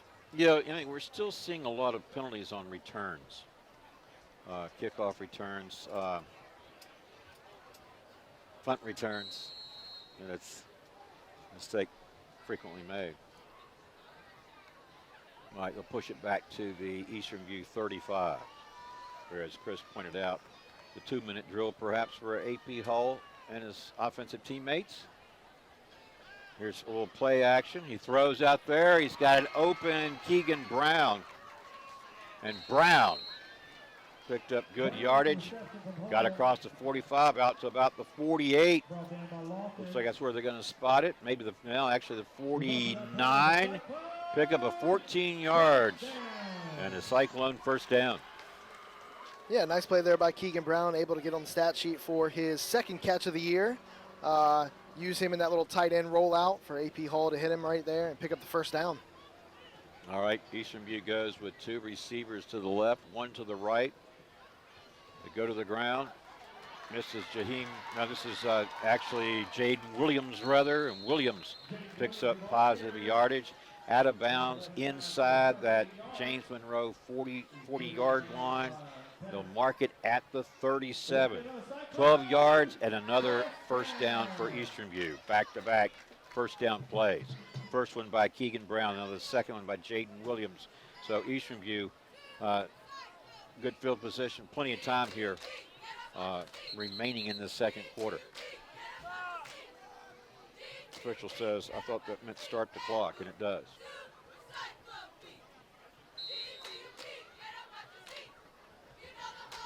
First and 10 Cyclones. Yellow Jackets 37. Back to the run, they go straight ahead, the ball carrier.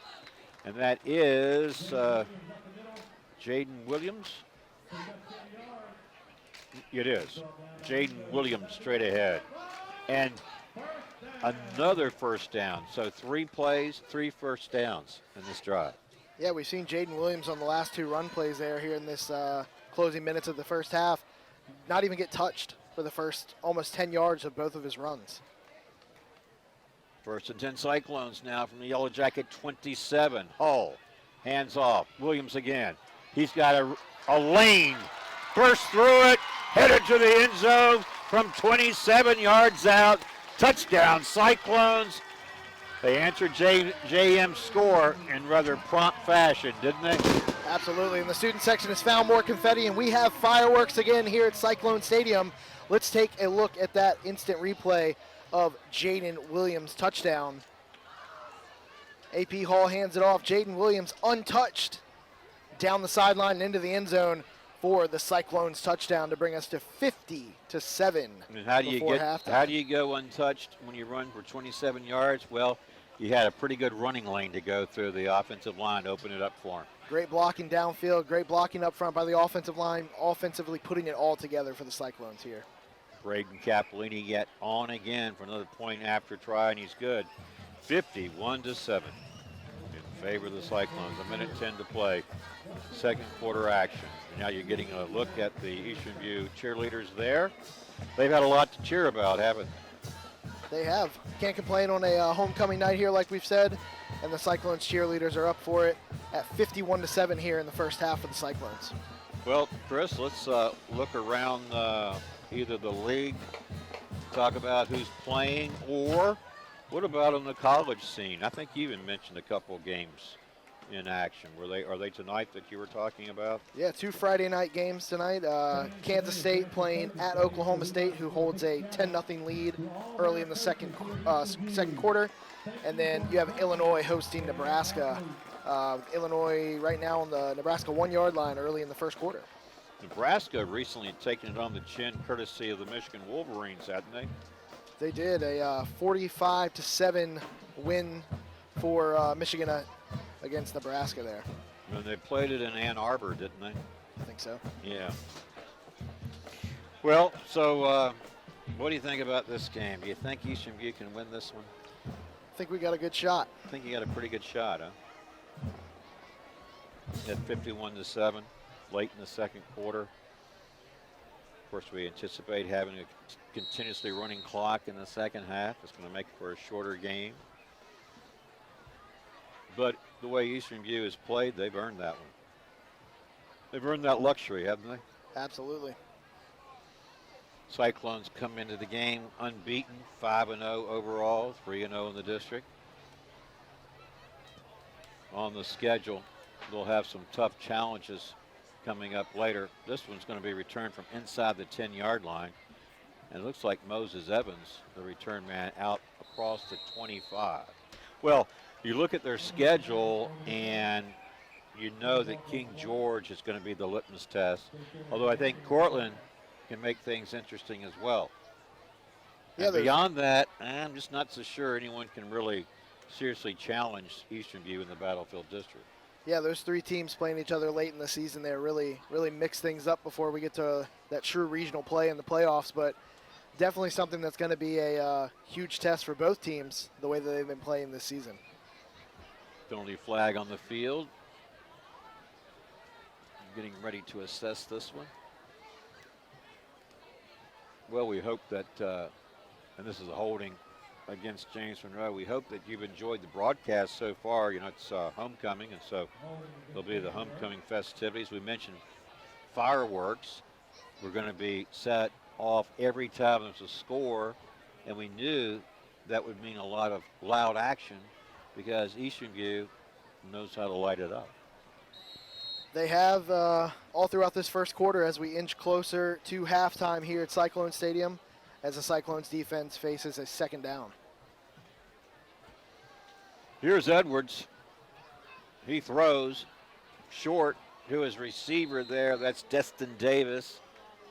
And slung down inside the 25-yard line. Looks like he got out to the 23. For a 7-yard pickup, brings up a second down. And about 5. The Edwards-Davis connection there has started to get a little bit better here in the second quarter, but might be a little too late for JM. And here comes the pressure, and Edwards goes down before he's tackled. He knew that was coming. And tackle him at the 20-yard line. He lost 3 yards on the play. Campbell Guido able to get back there for his first sack of the season. And, you know, we've got those new numbers in there for the Cyclones. A lot of guys getting some playing time now that you might not otherwise get. How about Andrew White in there as well? But we'll return to that later. Right now, that sound signals the end of the quarter and this first half with our score. Cyclones 51, Yellow Jackets 7. We'll take a break for the intermission and the halftime, and it's homecoming, and all I can do is say sit back and enjoy, and we'll bring back more football action after the break. And when the third quarter starts, it'll be Eastern View kicking off to James Monroe. Stay tuned. You're watching the Cyclone Homecoming on the Culpeper Media Network. This broadcast is brought to you by the following community supporters. Able Heating and Air, answering any and all questions you may have about your HVAC system. There's peace of mind knowing they are able to keep your home comfortable. CFC Farm and Home Center, supplying your lawn and garden, pet, and farm needs since 1932. Hometown pricing and outstanding service at CFC Farm and Home. Found in Sons Funeral Home, Culpeper's perpetual best of the best for resources, planning, and support for our entire community. From shirts to banners and everything in between, imprint your message on the community with Cash Imprints. Battlefield Toyota, Chevrolet, and Ford, proudly serving the Culpeper community for over 20 years. State-of-the-art service departments and over 22 acres with hundreds of new and pre-owned vehicles. Battlefield Automotive. Nominations are now being accepted for the local area sports Hall of Fame. Nominate anyone that you feel is deserving of historical local sports recognition at localsportshistory.com/HOF. K&M Lawn, Garden, and Arborist Supplies. Now located directly across Highway 29 from Eastern View High School. K&M, from grass to trees, they aim to please. UVA Health Culpeper Medical Center is here to care for you and your loved ones. Our high-quality primary and specialty care locations right here in our community. Visit uvahealth.com for more information. Good evening and welcome to Eastern View's Homecoming. This week, students participated in spirit days such as Night In versus Night Out, Stunt Double Day, Surfers versus Bikers, and Marvel versus DC, as well as celebrating in our annual pep rally. In addition, students voted for their classmates to represent them on homecoming court. Please join us as we celebrate these students. Our freshman princess is Greer Lee, escorted by her mom, Jenna Lee. Outside of school, she enjoys practicing lacrosse, cheerleading, and competition cheer. She's also a part of Morgan's Message. Greer's favorite memory so far has been being able to be a part of high school sports. Her future plans are to go to a four-year school and study psychology.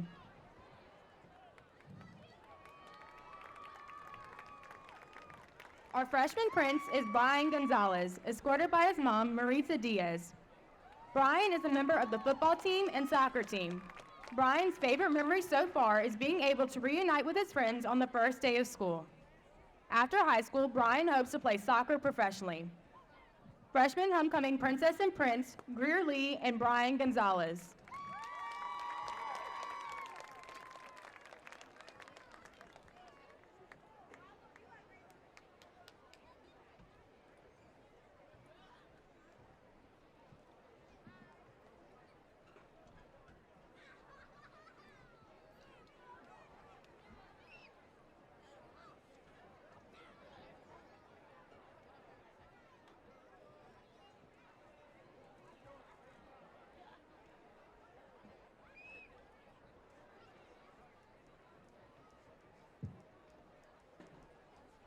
Our sophomore princess is Destiny Turner, escorted by her mom and dad, Callan and Bonnie Turner.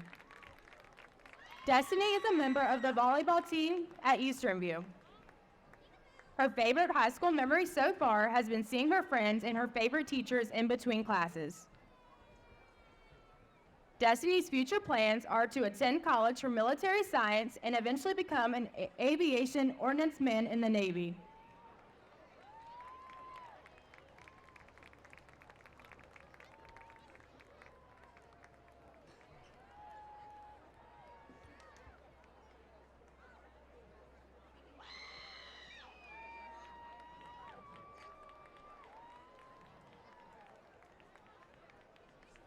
Jose Antonio Panado Jr. is our sophomore prince. Antonio is being escorted by his mom, Cynthia Lopez, and Sabrina Panado. He plays soccer and is a member of the Young Life Club. His favorite high school memory is meeting his best friend, Alfredo Barbosa.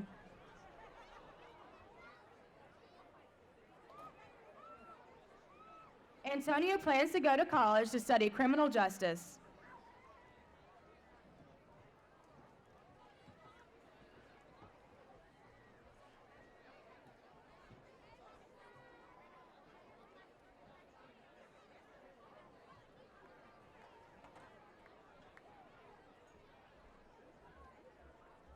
Our sophomore homecoming court members, Destiny Turner and Antonio Panado.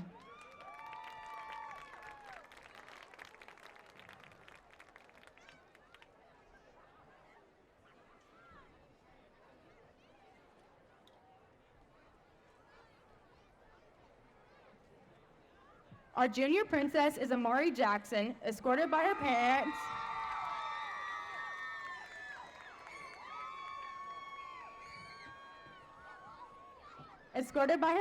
Levita and Terry Jackson. Amari was a member of the EVHS cheer team her 9th and 10th grade year. She also managed the girls' basketball team. Amari is a member of the cosmetology program at C-Tech and the advanced choir here at Eastern View. Out of school, she coaches CFA cheerleaders. Her favorite high school memory was the last day of her sophomore year, where she got to spend the whole day in choir and just sing and be surrounded by joyful and kind souls. Amari's future plans are to finish high school with a 3.8 GPA or higher, get accepted into Longwood University or any HBCU, and become a kindergarten through 3rd grade teacher.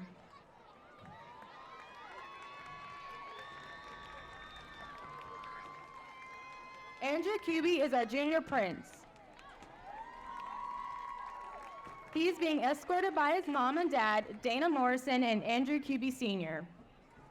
Andrew is a member of the swimming, golf, and tennis team. He's also a part of choir, drama, and youth and philanthropy. Andrew's favorite memory is singing karaoke in English class. Andrew's future plans are to join the Navy and become a naval pilot.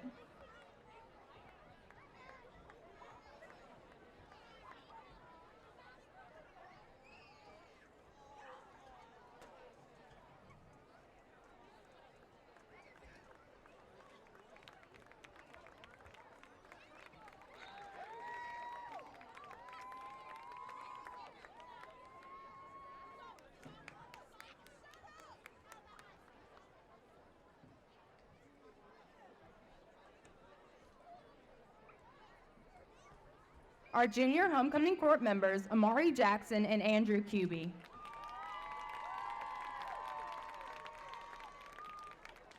And now our senior homecoming court. Our first court member is Grace Warner, escorted by her mom, Heidi Piper, and her dad, Ron Warner.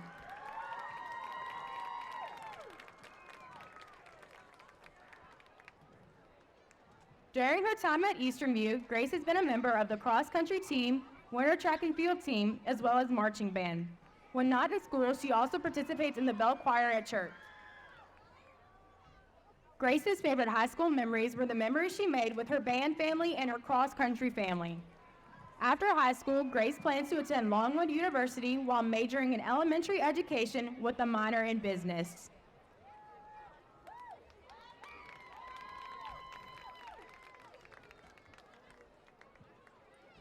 Our first male court member is Brandon Tyson, escorted by his dad, Randy Tyson. Brandon has been a member of the marching band, the EV Jazz Band, and the band club. His favorite high school memories are when he stays after school for band. After high school, Brandon plans to attend a 4-year college for music education or graphic design.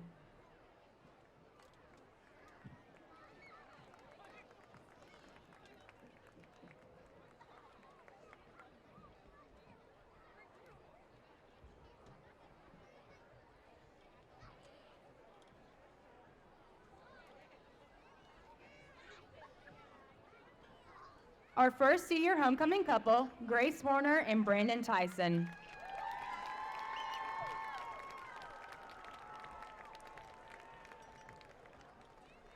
Our next senior court member is Tamira Young, escorted by her dad, Curtis Young.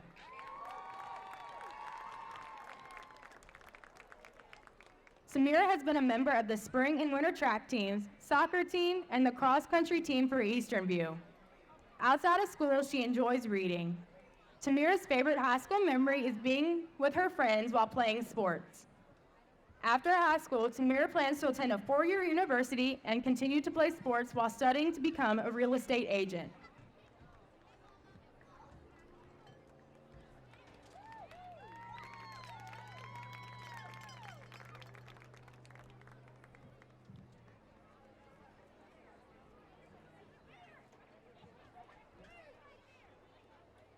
Our next senior court member, Morgan Kidd, is escorted by his mother, Leslie Kidd.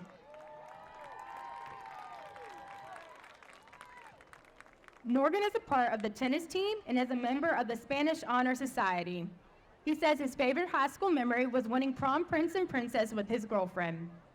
Upon graduating, Morgan wants to attend a 4-year college.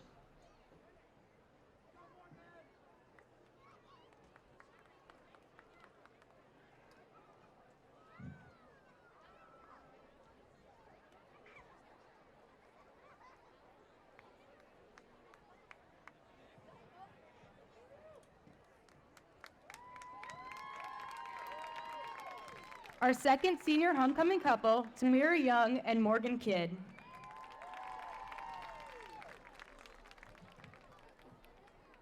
Our third homecoming senior princess is Shalea Slaughter, escorted by her mom, Anika King.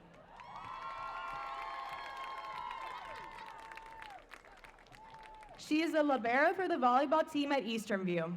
Outside of school, Shalea works at Panera and is the outreach media manager for the Culpeper Young Democrats. Her favorite high school memory was getting asked to homecoming after her volleyball game. Shalea's future plans are to go to a PVCC to become an ultrasound technician.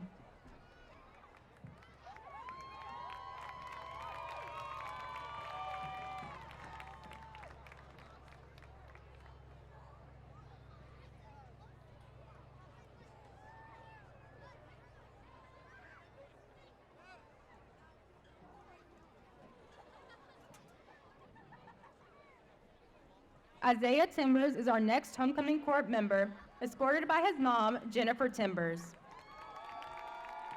Isaiah loves to play football outside of school. He's also a part of the Culpeper Youth Democrats and works at Martin's. His favorite high school memory is asking his girlfriend to be his homecoming date after her volleyball game. After high school, Isaiah plans to attend college and get a degree in IT.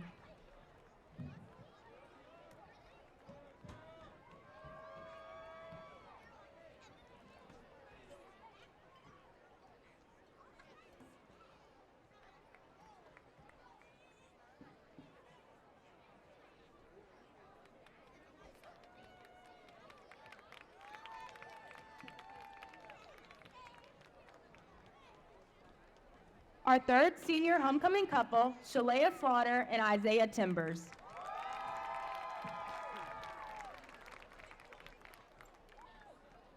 Our next senior court member is Anaya Quinn, escorted by her mom, Ashley Quinn.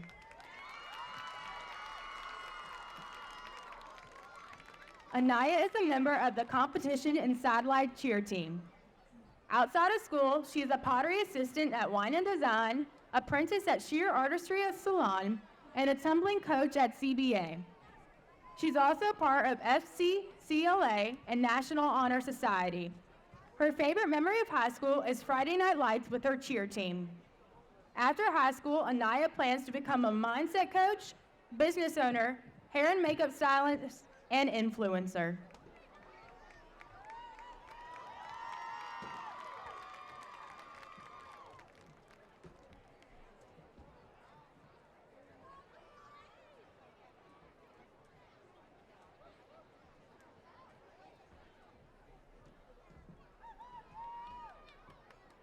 Our next senior court member is Elijah Smoot, escorted by his parents, Heidi and Charles Smoot. Elijah is a member of the wrestling and football team. Outside of school, he enjoys fishing and working. His favorite high school memory is going to states for wrestling with the boys. After high school, Elijah would like to attend a 4-year college for wrestling.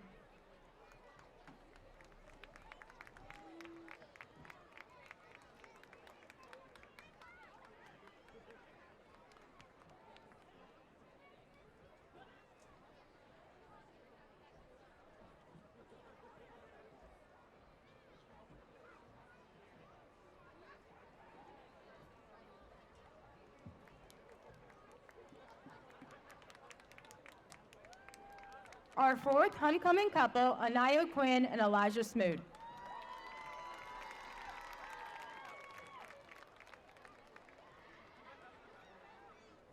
Our last female senior court member is Natasha Pebbles, who was escorted by her mom, Robin Pebbles.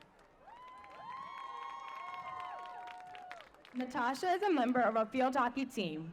She is also a part of Envirothon, the academic team, and FFA. Her favorite high school memory was winning states for vet science and being able to attend nationals. After high school, Natasha plans to attend Virginia Tech and major in animal science. She then wants to transfer to Tufts University for her master's in veterinary science to become a behavioral analyst.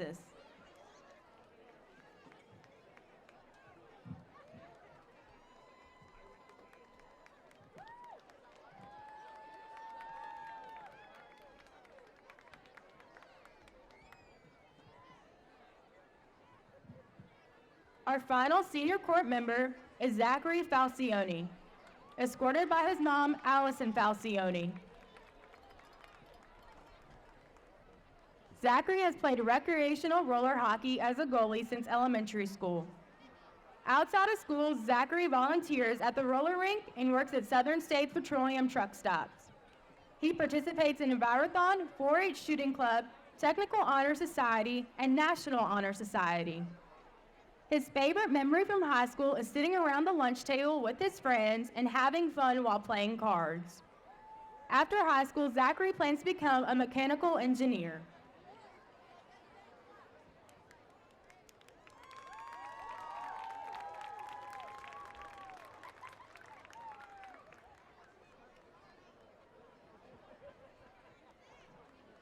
Our last senior homecoming couple, Natasha Pebbles and Zachary Falcione.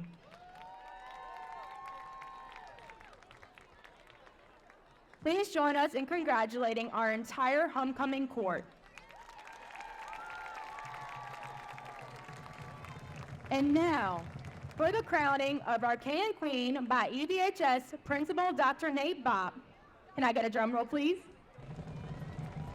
The EVHS 2023 Homecoming King is Morgan Kidd.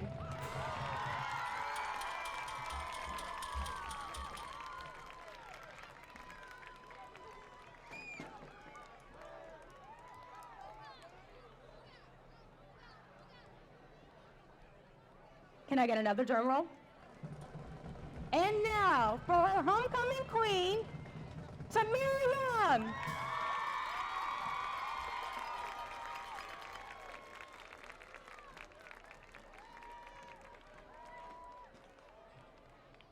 Congratulations, everyone.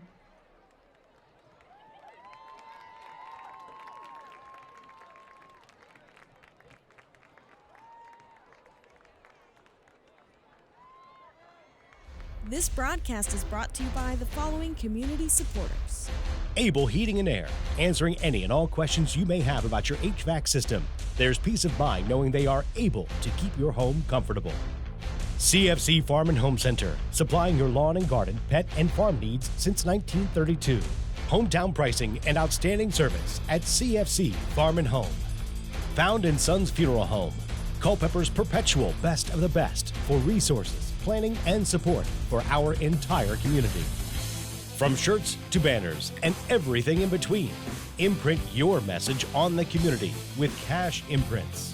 Battlefield Toyota, Chevrolet, and Ford, proudly serving the Culpeper community for over 20 years. State-of-the-art service departments and over 22 acres with hundreds of new and pre-owned vehicles. Battlefield Automotive. Nominations are now being accepted for the local area sports Hall of Fame. Nominate anyone that you feel is deserving of historical local sports recognition at localsportshistory.com/HOF. K&M Lawn, Garden, and Arborist Supplies. Now located directly across Highway 29 from Eastern View High School. K&M, from grass to trees, they aim to please.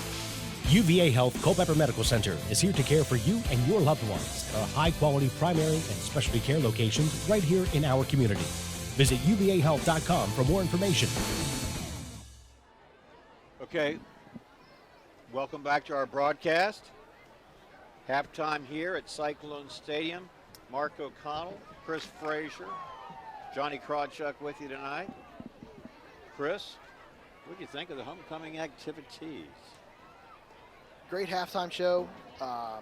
Everybody, all the freshmen, sophomores, juniors, and our seniors were honored with Morgan Kidd as the homecoming king and Tamir Young as the homecoming queen tonight.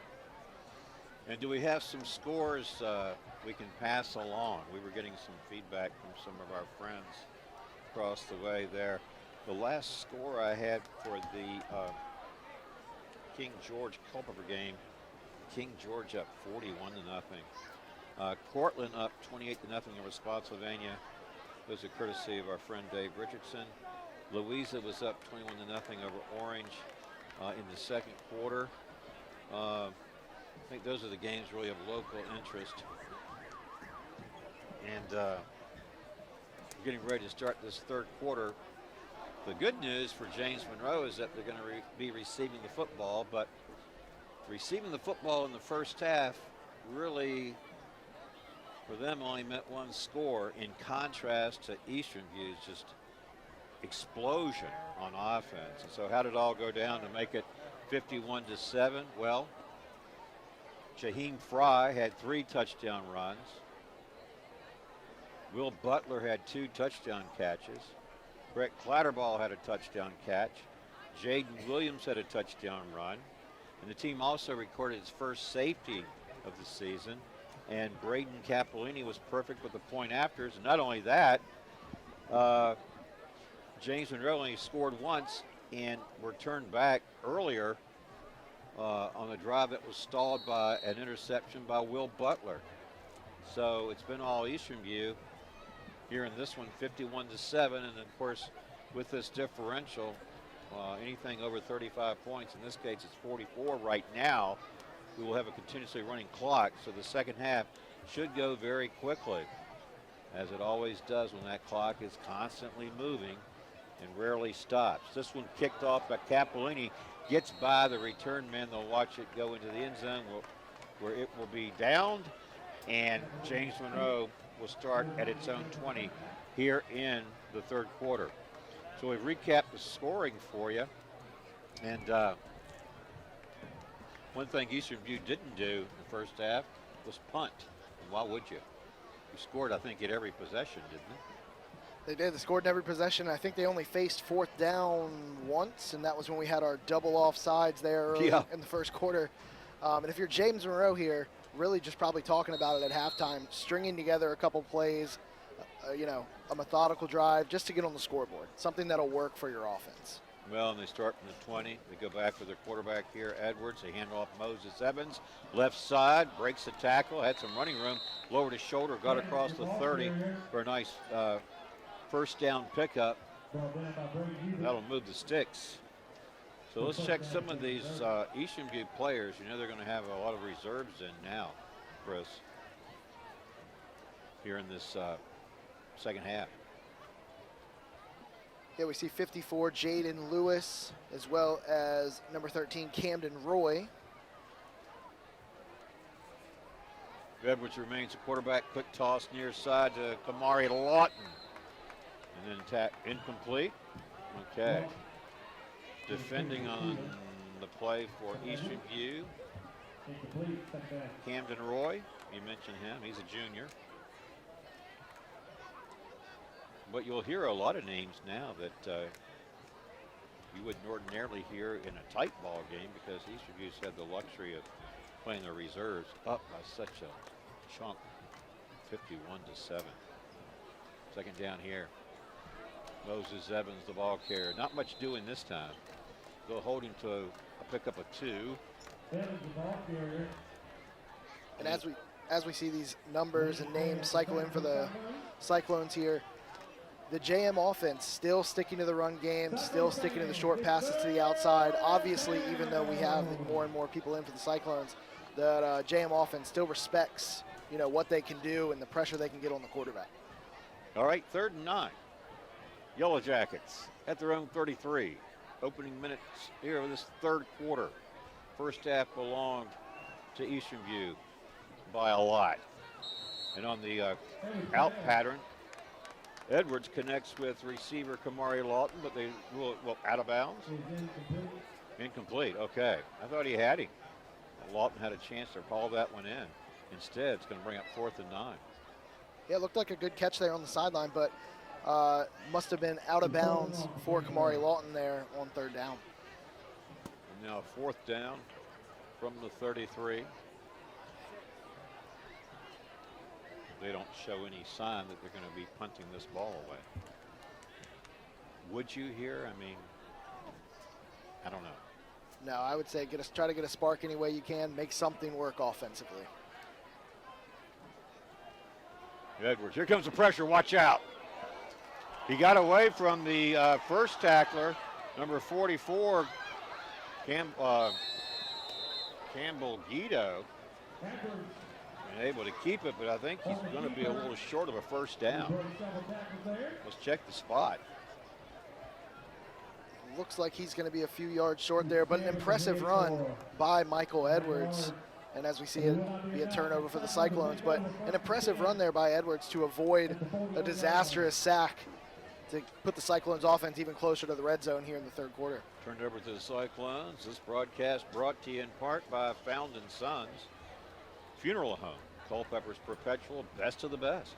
For resources, planning, and support for our entire community. Found & Sons, 825-3530.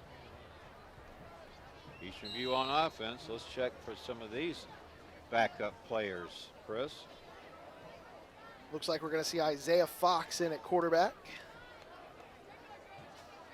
We'll have a short field to work with from the 42. Handoff. This is left side running back Jaden Williams from the 42 down to the 36. 6 yards on first down. 2nd and 4 coming up. This broadcast brought to you in part by Battlefield Toyota, Chevrolet, and Ford. Proudly serving the Culpeper community for over 20 years. State-of-the-art service departments and 22 acres with hundreds of new and pre-owned vehicles. That's Battlefield. Mention your backup quarterbacks here. Backup quarterback in Fox, Isaiah Fox. He's a sophomore. And he's got Jaden Williams behind him here on 2nd down and 4. Fox, handoff Williams to the outside. 30, 25, still on his feet. They force him out of bounds. Looks like inside the 25-yard line, and a yellow penalty flag comes in at the end of this one. Looks like that one came in late. Could be a late hit out of bounds. It looked like Jaden Williams stepped out a little bit closer to that 20-yard line. And as we talk about some of these numbers, we're seeing Braden Capellini's younger brother, Beckett Capellini, as the flag is waved off on the field, warm up down there, kicking into the net. So he may get the opportunity.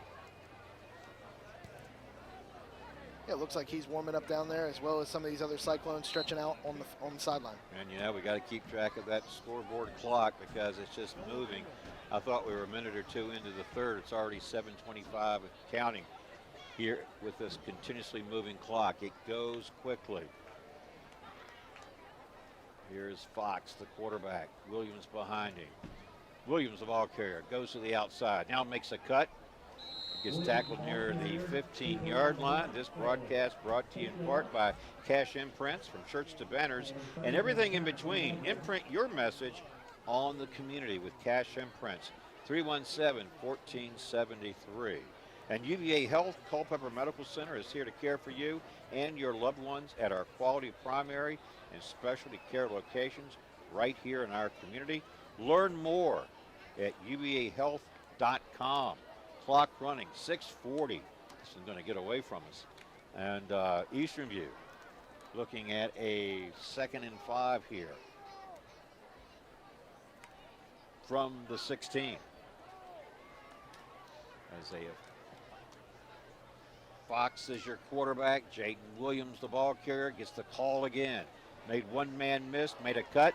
Gets to the outside, looking for the end zone, and it looks like he has found it from 16 yards out. Are you looking at a penalty? Yep.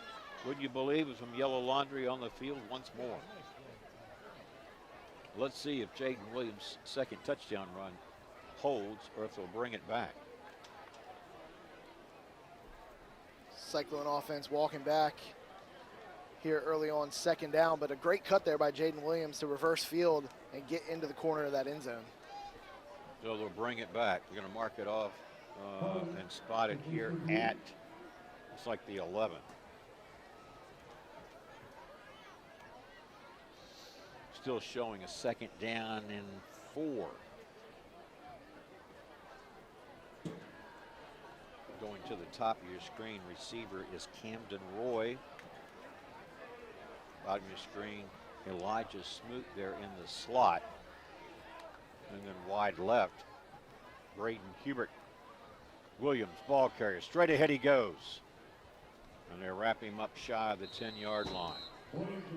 Well, this broadcast brought to you in part by CFC Farm and Home Center, the service, knowledge, and products you need for your farm, home, pets, livestock, and equine since 1932. That's CFC Farm and Home Center. Clock running 5:20 and counting here in the third. 51-7 is our score. That's what it was at the intermission.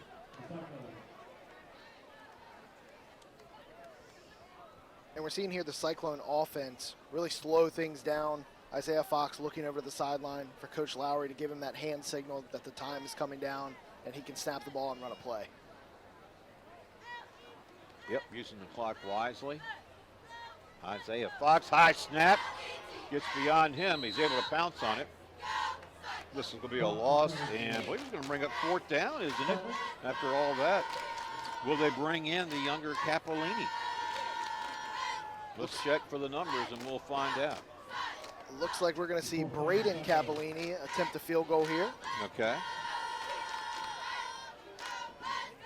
And let's check the spot. So right now, it looks like it may be at the 30. The holder is Jaheen Fry. From the 30, this would be a 40-yard field goal attempt by Braden Capolini. Find out about this, the strength of his leg here in just a moment. There's the snap, the hold. Capolini's kick, no good. Did somebody get a piece of that one? Because this one never had a chance. High snap. Great hold there by Fry. Just looked like Capolini got a little bit too much of it and sent it on a line drive on the attempted field goal. This broadcast brought to you in part by K&M Lawn, Garden, and Arborist Supplies, now located directly across Highway 29 from Eastern View High School. K&M, from grass to trees, they aim to please. 825-8371. 3:51 to play, third quarter action. 51-7 is our score. And after that 40-yard field goal attempt was no good, James Monroe comes back onto the field, try its offensive unit once more. And they'll have it at the 20-yard line. Defensively, the Cyclones here still cycling through some of those numbers that we heard early or late in the second quarter to match up with the James Monroe offense. And the Yellow Jackets remain with quarterback Michael Edwards. He's a junior. Alongside of him is Moses Evans. Evans gets the carry, and he goes nowhere as the Cyclones drop him for, it looks like, a 1-yard loss. And let's check some of the players in on that tackle. I'm going to say for Eastern View, Chase Hutchison was in there. Heard Chase Hutchison, some at a bed in there, as well as Landon Taylor. Landon Taylor, someone we've called his name in the first half quite a few times, but in there getting some defensive end work for the Cyclones. 2:59, clock ticking, third quarter, second 11. Michael Edwards. Yellow Jackets spread it to the right as Edwards rolls to the right, throws short to the receiver. Cut down immediately was Matthias Johnson, tackled by Eastern View's Landon Taylor. You were just mentioning him. Yeah, Landon Taylor, another guy who's out there, kind of moves around that defensive end linebacker position there. Somebody who's been all over the field in a few games this season, but makes a great play there on second down. All right, well, clock running, 2:25 to play. 3rd and 5 for the Yellow Jackets from their own 25. Michael Edwards with the play call here. Here comes pressure. Edwards is in trouble. Edwards sacked all the way back at the 15-yard line, and that was number 20 for Eastern View, Andrew White, making the big play. All right, well, Did you know that nominations are now being accepted for the local area sports Hall of Fame? Nominate anyone that you feel is deserving and respectful of local sports recognition at localsportshistory.com/HOF. Clock running, 1:40 to play here on what is 4th and 13 for the Yellow Jackets.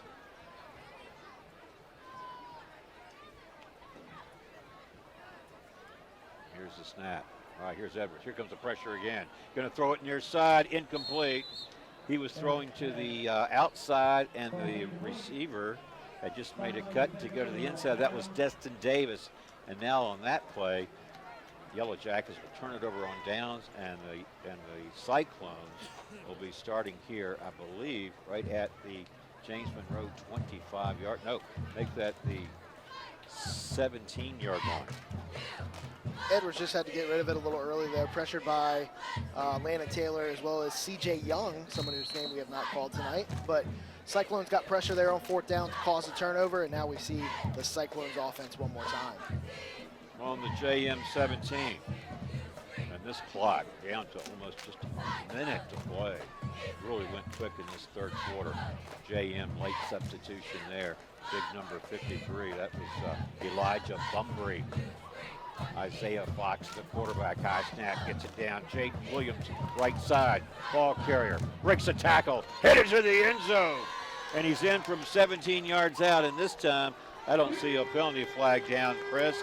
Touchdown Cyclones. Jaden Williams, his second touchdown run of the game. No laundry on the field this time. We have fireworks again, as we can see on our live camera there, as well as our student section still holding strong. And we can look at that Jaden Williams touchdown on instant replay. Your call. Isaiah Fox takes the snap. Jaden Williams takes it around the right side and barrels in for another Cyclones touchdown. On for the point after, and this is going to be the younger Capolini. This is Beckett Capolini, the freshman, on to try his first point after. And this one looks like it clears, no doubt. 58-7, the younger Capolini scores. Things are really going well in Cyclone land. Beckett Capolini slips a little bit there, able to still knock that through for the extra point. Greeted by his offensive line there after registering his first point on the football team here. Got to feel good about that opportunity for Beckett Capolini. Well, you know, we are live, and our live sponsor is Able Heating and Air, answering any and all questions you may have about your HVAC system. There's peace of mind knowing they are able to keep your home comfortable. Able Heating and Air, 718-7556. Students, don't forget to call home. Be arrived to pick you up at the conclusion of the game. We have Braden Capolini still handling the kickoff duties for the Cyclones with 46 seconds left in the third quarter. Well, I'm going to mention our timeout sponsor as well, because we may not get the timeouts necessary to give recognition to our timeout sponsor. That's UVA Community Credit Union, strengthening the financial wellness of our members and the Culpeper community. Visit them online at uvacreditunion.org. All right. So you mentioned Braden Capolini back on there to kick off for Eastern View. 58-7 is our score. It was 51-7 at the intermission. But the way that third quarter ticked away, Chris, it was almost as if you only had time for one possession. Here's the kick, going to be fielded inside the 10-yard line, but dropped. Picked back up by Moses Evans. Looking for running room, won't find much as he gets to the 15, and that's about it. As let's pick the number there for Eastern View. I believe it was Eddie Holmes making the tackle. Number 17, there he is. Yeah, it looks like Eddie Holmes flying in to make the tackle there after Moses Evans was able to break a few on the kick return there. James Monroe offense headed out on the field to end our third quarter. Well, I don't mean this disrespectfully, but I imagine the Yellow Jackets will look forward to returning to the friendly environs of Fredericksburg when they leave here tonight. It's been a long night for them as far as Eastern View's domination. From the 16, we've got movement. I didn't see a flag come in. Moses Evans, the ball carrier straight ahead. got to the 20. Moses Evans still running strong here through 4 quarters as part of that JM run first offense. Final seconds ticking off here in the fast-moving third quarter. And it's official, it's in the books. So after 3, our score, Cyclones 58, Yellow Jackets 7. We'll take a break and come back for the 4th and final quarter right after this. Stay tuned, you're watching Cyclones football on the Culpeper Media Network. This broadcast is brought to you by the following community supporters. Able Heating and Air, answering any and all questions you may have about your HVAC system. There's peace of mind knowing they are able to keep your home comfortable. CFC Farm and Home Center, supplying your lawn and garden, pet, and farm needs since 1932. Hometown pricing and outstanding service at CFC Farm and Home. Found in Sons Funeral Home, Culpeper's perpetual best of the best for resources, planning, and support for our entire community. From shirts to banners and everything in between, imprint your message on the community with Cash Imprints. Battlefield Toyota, Chevrolet, and Ford, proudly serving the Culpeper community for over 20 years. State-of-the-art service departments and over 22 acres with hundreds of new and pre-owned vehicles. Battlefield Automotive. Nominations are now being accepted for the local area sports Hall of Fame. Nominate anyone that you feel is deserving of historical local sports recognition at localsportshistory.com/HOF. K&M Lawn, Garden, and Arborist Supplies. Now located directly across Highway 29 from Eastern View High School. K&M, from grass to trees, they aim to please. UVA Health Culpeper Medical Center is here to care for you and your loved ones. Our high-quality primary and specialty care locations right here in our community. Visit uvahealth.com for more information. Welcome back to our broadcast, start of the 4th quarter. And you're looking at the James Monroe Yellow Jackets on offense, looking at a 3rd down and about 3 here. As we start the 4th quarter and a continuously running clock, it witnesses Cyclones up 58-7. Yellow Jackets remain with quarterback junior Michael Edwards, 5'11", 160. He's got Moses Evans to his left, 2 receivers to the left and 2 to the right here on 3rd down. Evans, the ball carrier. He'll have a 1st down and more. Got into that Cyclones secondary out across the 35 for a big pickup and a 1st down. This broadcast brought to you in part by Found and Sons Funeral Home, Culpeper's perpetual best of the best for resources, planning, and support for our entire community. Found and Sons, 825-3530. Line of scrimmage now the 36. 16-yard pickup by Moses Evans for a 1st down. Yellow Jackets here at their 36. Edwards is going to throw. Far side, receiver, Destin Davis. Davis fighting for yardage. He's going to pick up about 9 out to near the 45-yard line. 10:17 clock running in a fast-moving 2nd half. And this broadcast brought to you in part by Battlefield Toyota, Chevrolet, and Ford, proudly serving the Culpeper community for over 20 years. State-of-the-art service departments with 22 acres of hundreds of new and pre-owned vehicles. That's Battlefield. Handoff Moses Evans. Straight ahead, penalty flag comes in on this one. Will it be a holding? That's usually the call under these circumstances. Here comes the man in the white hat to tell us all about it. That will stop the clock. 9:51 showing on the scoreboard clock, and they're going to move this one back. As they do that, we'll tell you this broadcast brought to you in part by Cash Imprints. From shirts to banners and everything in between. Imprint your message on the community with Cash Imprints, 317-1473. Chris, this is your 2nd week in the broadcast team this season. It's really been nice having you aboard.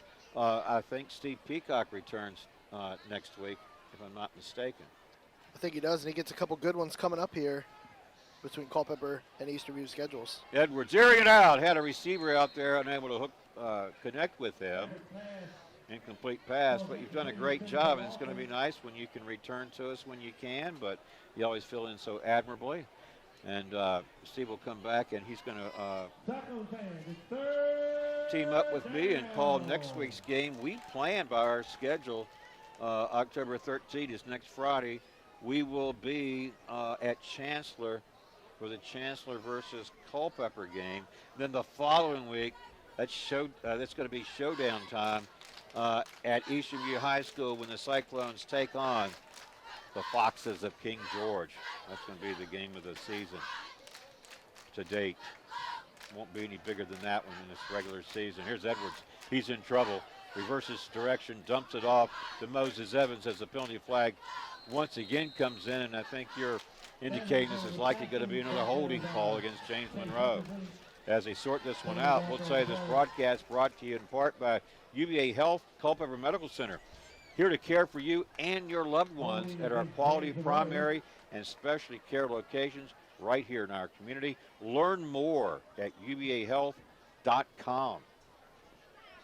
Penalty stopped the clock, and it shows 8 minutes and 45 seconds to play in this fourth quarter. And when they reset, here momentarily, the clock will resume. They mark it inside the 25 at the 24. There's the whistle, and the clock resumes as Michael Edwards and his team face a very long third and 22-yard situation. All right, here's Edwards. Here comes the pressure. Being chased, gets away. Steps up, going to keep it. He's in the open field. He's across the 40. He's in Eastern View territory, and he's tackled at the Eastern View 40. Wow, what a run by Michael Edwards. I needed 22. You got a little more than that for a rare first down for this James Monroe offensive unit. And I'm a little bit shocked that we haven't seen more of Michael Edwards, using his legs and getting out of the pocket, and trying to pick up those first down with his legs, as we're seeing him kind of come alive here in the fourth quarter. To the tune of 36 yards on that last play, Chris. First and 10, Yellow Jackets at the Cyclone 40, 7:50, clock moving, fourth quarter. Moses Evans trying to move ahead as well, and he does. He took a big lick on the hit there from number 32 of Eastern View. What a nice play. That was Landon Taylor. Evans picked up 5 yards, but he kind of paid the price doing so. Moses Evans listed at 6'1", 213 pounds. Not an easy person to bring down, but Landon Taylor laid a good hit there to bring up second down. Clock running, 7:20 to go. Quick strike, far side. Got the receiver. It's Kamari Lawton. Lawton will have a first down for James Monroe. This broadcast brought to you in part by CFC Farm and Home Center. The service, knowledge, and products you need for your farm, home, pets, livestock, and equine since 1932. That's CFC Farm and Home Center. Clock still running, 6:50 to play in the fourth.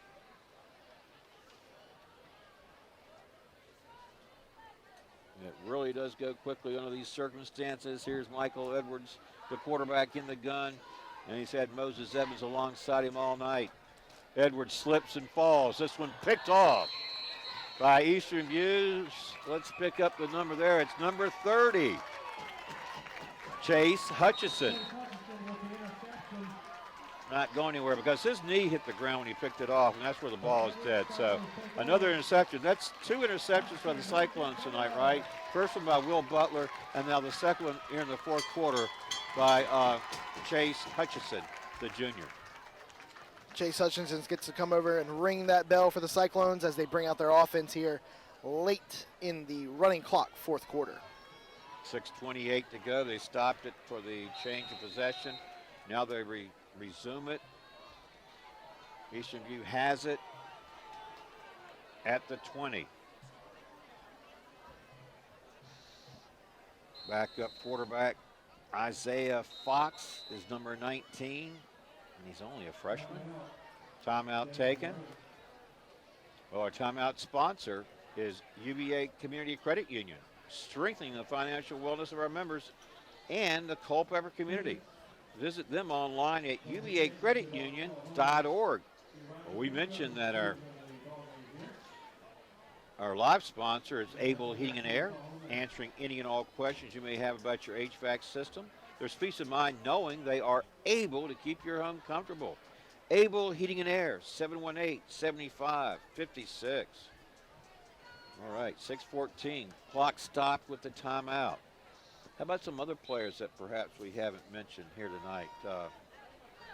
You did mention Campbell Guido, number 44.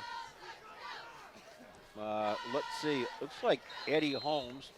Of course, he's played a lot tonight, but he's in the tailback slot there.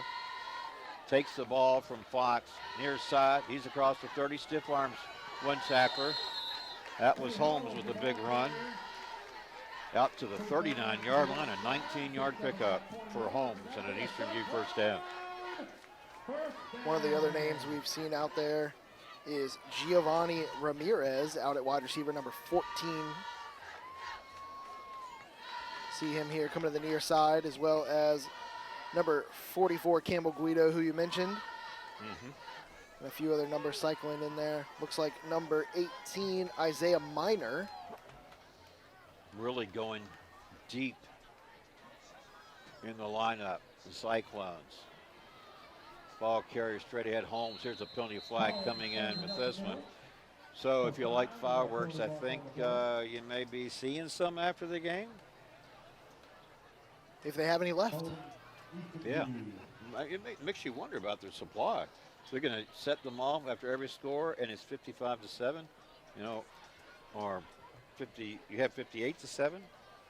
Yeah, 58-7. A lot of fireworks set off already. With the penalty that moves the ball back to the Eastern View 33. Clock continues to run. 5:25 to play. Tick-tock. Isaiah Fox takes his time. Cyclones send two receivers to the left, one to the right. They've got one there in the H-back slot. Here's your ball carrier being slung down by big number 52. That's Jamie Martino making the tackle. This broadcast brought to you in part by K&M Lawn, Garden, and Arborist Supplies. Now located directly across Highway 29 from Eastern View High School. K&M, from grass to trees, they aim to please. 825-8371. Clock still moving, 4:44 and counting. Personnel changes continue. Number 25 in the lineup for the Cyclones, Camden Scarfo. I do believe that's the first time we've called his name and number all season. The luxury the Cyclones have in this one, Chris, to go deep to the bench and really empty it. And here's his first carry. Scarfo makes a nice cut, then tackled hard after he crossed the 35 out to about the 38.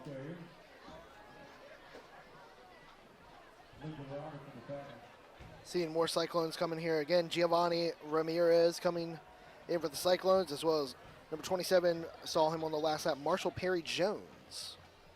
We mentioned Camden Scarfo, a junior. Number 25 is in the lineup. Number 11 in the backfield is Elijah Smoot, alongside the quarterback Isaiah Fox. 3:40, clock ticking, high snap. It goes to number 11, Elijah Smoot. Reverses direction, looking for some running room. He's being chased by number 15, Samaj Tucker, who dropped him for the loss there. That looked like an errant snap. Elijah Smoot able to grab it and try to make something out of nothing. But it looks like we are going to see our first Braden Capolini punt. First punt of the night for Eastern View. Well, it's not hard to figure when you're leading 58-7 that your punting team hasn't been on much. In fact, this is the first time, as you pointed out. They let the clock run, 2:50 and counting, fourth quarter, 58-7 Cyclones. Low snap, Capolini gets it, kick is up, it's a high kick. This one is going to take a bounce, and then it's going to be fielded, and then it's going to be tackled immediately as a return man. He was smothered. That was number 16, Jalen Morgan. Good special teams play by the Cyclones. All right, Nominations are now being accepted for the local area sports Hall of Fame. Nominate anyone that you feel is deserving of respectful local sports recognition at localsportshistory.com/HOF. 2:36 to play in this one. Even more names coming in for the Cyclones here. Number 33, Dominic Thomason, a freshman linebacker on the defense.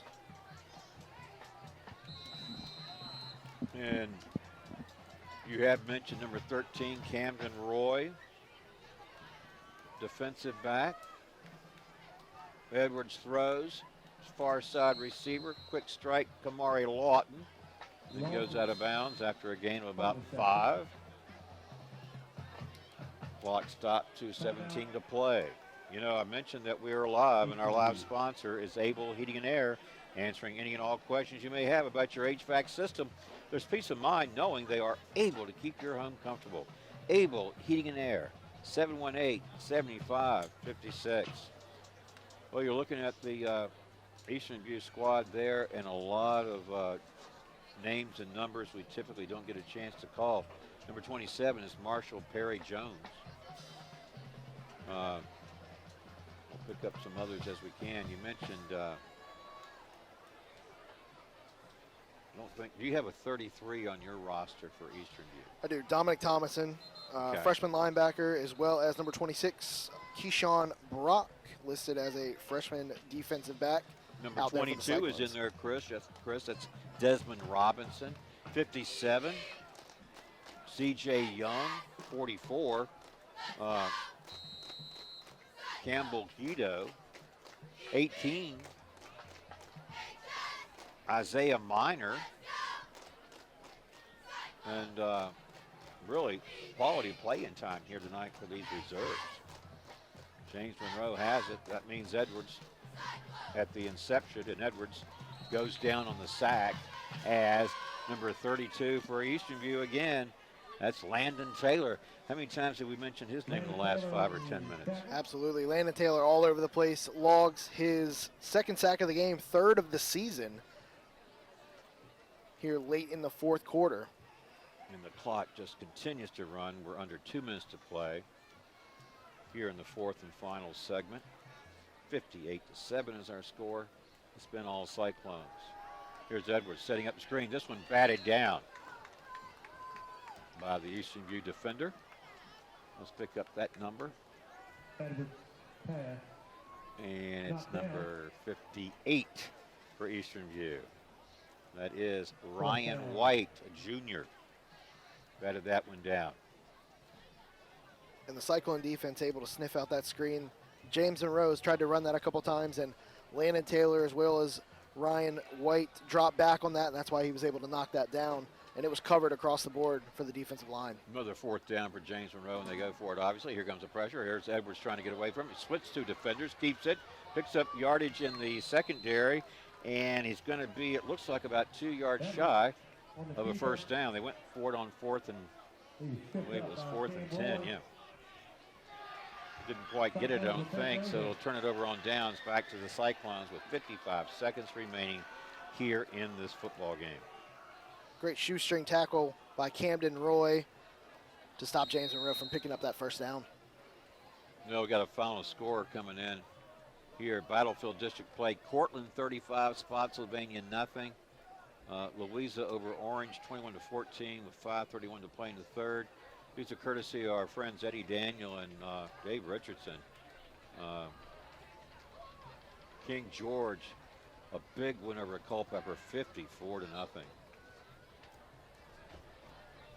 And I just want to say thanks to Dave and Eddie for sending us those messages, and I want to go back and thank Austin Pickett for the fine job he's done with all these stats galore, and really gives you the numbers on how these players are doing. Clock's still running, 20 seconds and counting here in this fourth quarter. Nobody's in a hurry, and for good reason.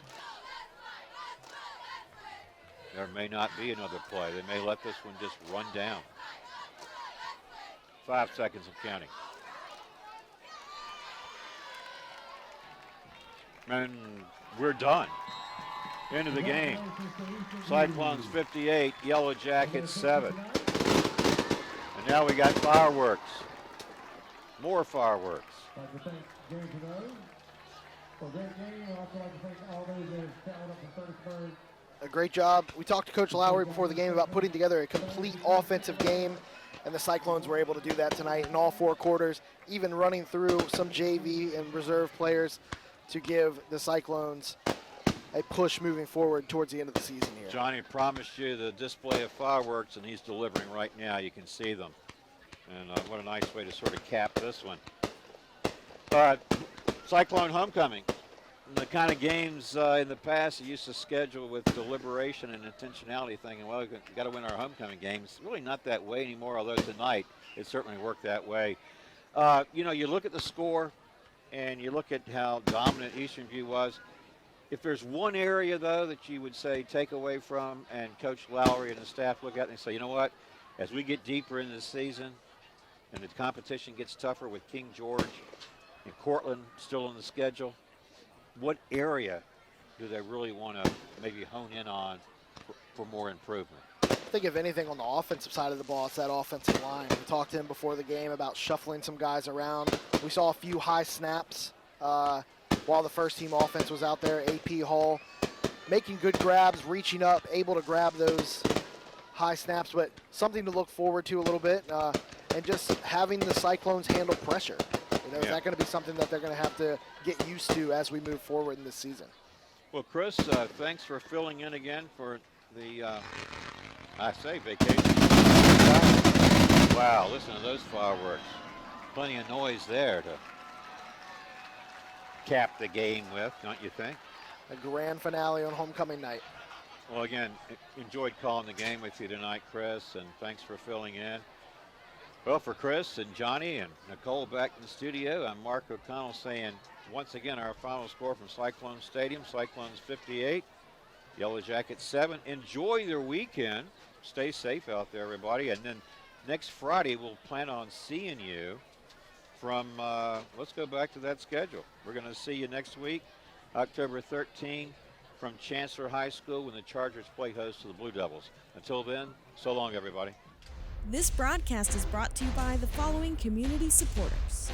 Able Heating and Air, answering any and all questions you may have about your HVAC system. There's peace of mind knowing they are able to keep your home comfortable. CFC Farm and Home Center, supplying your lawn and garden, pet, and farm needs since 1932. Hometown pricing and outstanding service at CFC Farm and Home. Found in Sons Funeral Home, Culpeper's perpetual best of the best for resources, planning, and support for our entire community. From shirts to banners and everything in between, imprint your message on the community with Cash Imprints. Battlefield Toyota, Chevrolet, and Ford, proudly serving the Culpeper community for over 20 years. State-of-the-art service departments and over 22 acres with hundreds of new and pre-owned vehicles. Battlefield Automotive. Nominations are now being accepted for the local area sports Hall of Fame. Nominate anyone that you feel is deserving of historical local sports recognition at localsportshistory.com/HOF. K&M Lawn, Garden, and Arborist Supplies. Now located directly across Highway 29 from Eastern View High School. K&M, from grass to trees, they aim to please. UVA Health Culpeper Medical Center is here to care for you and your loved ones. Our high-quality primary and specialty care locations right here in our community. Visit uvahealth.com for more information.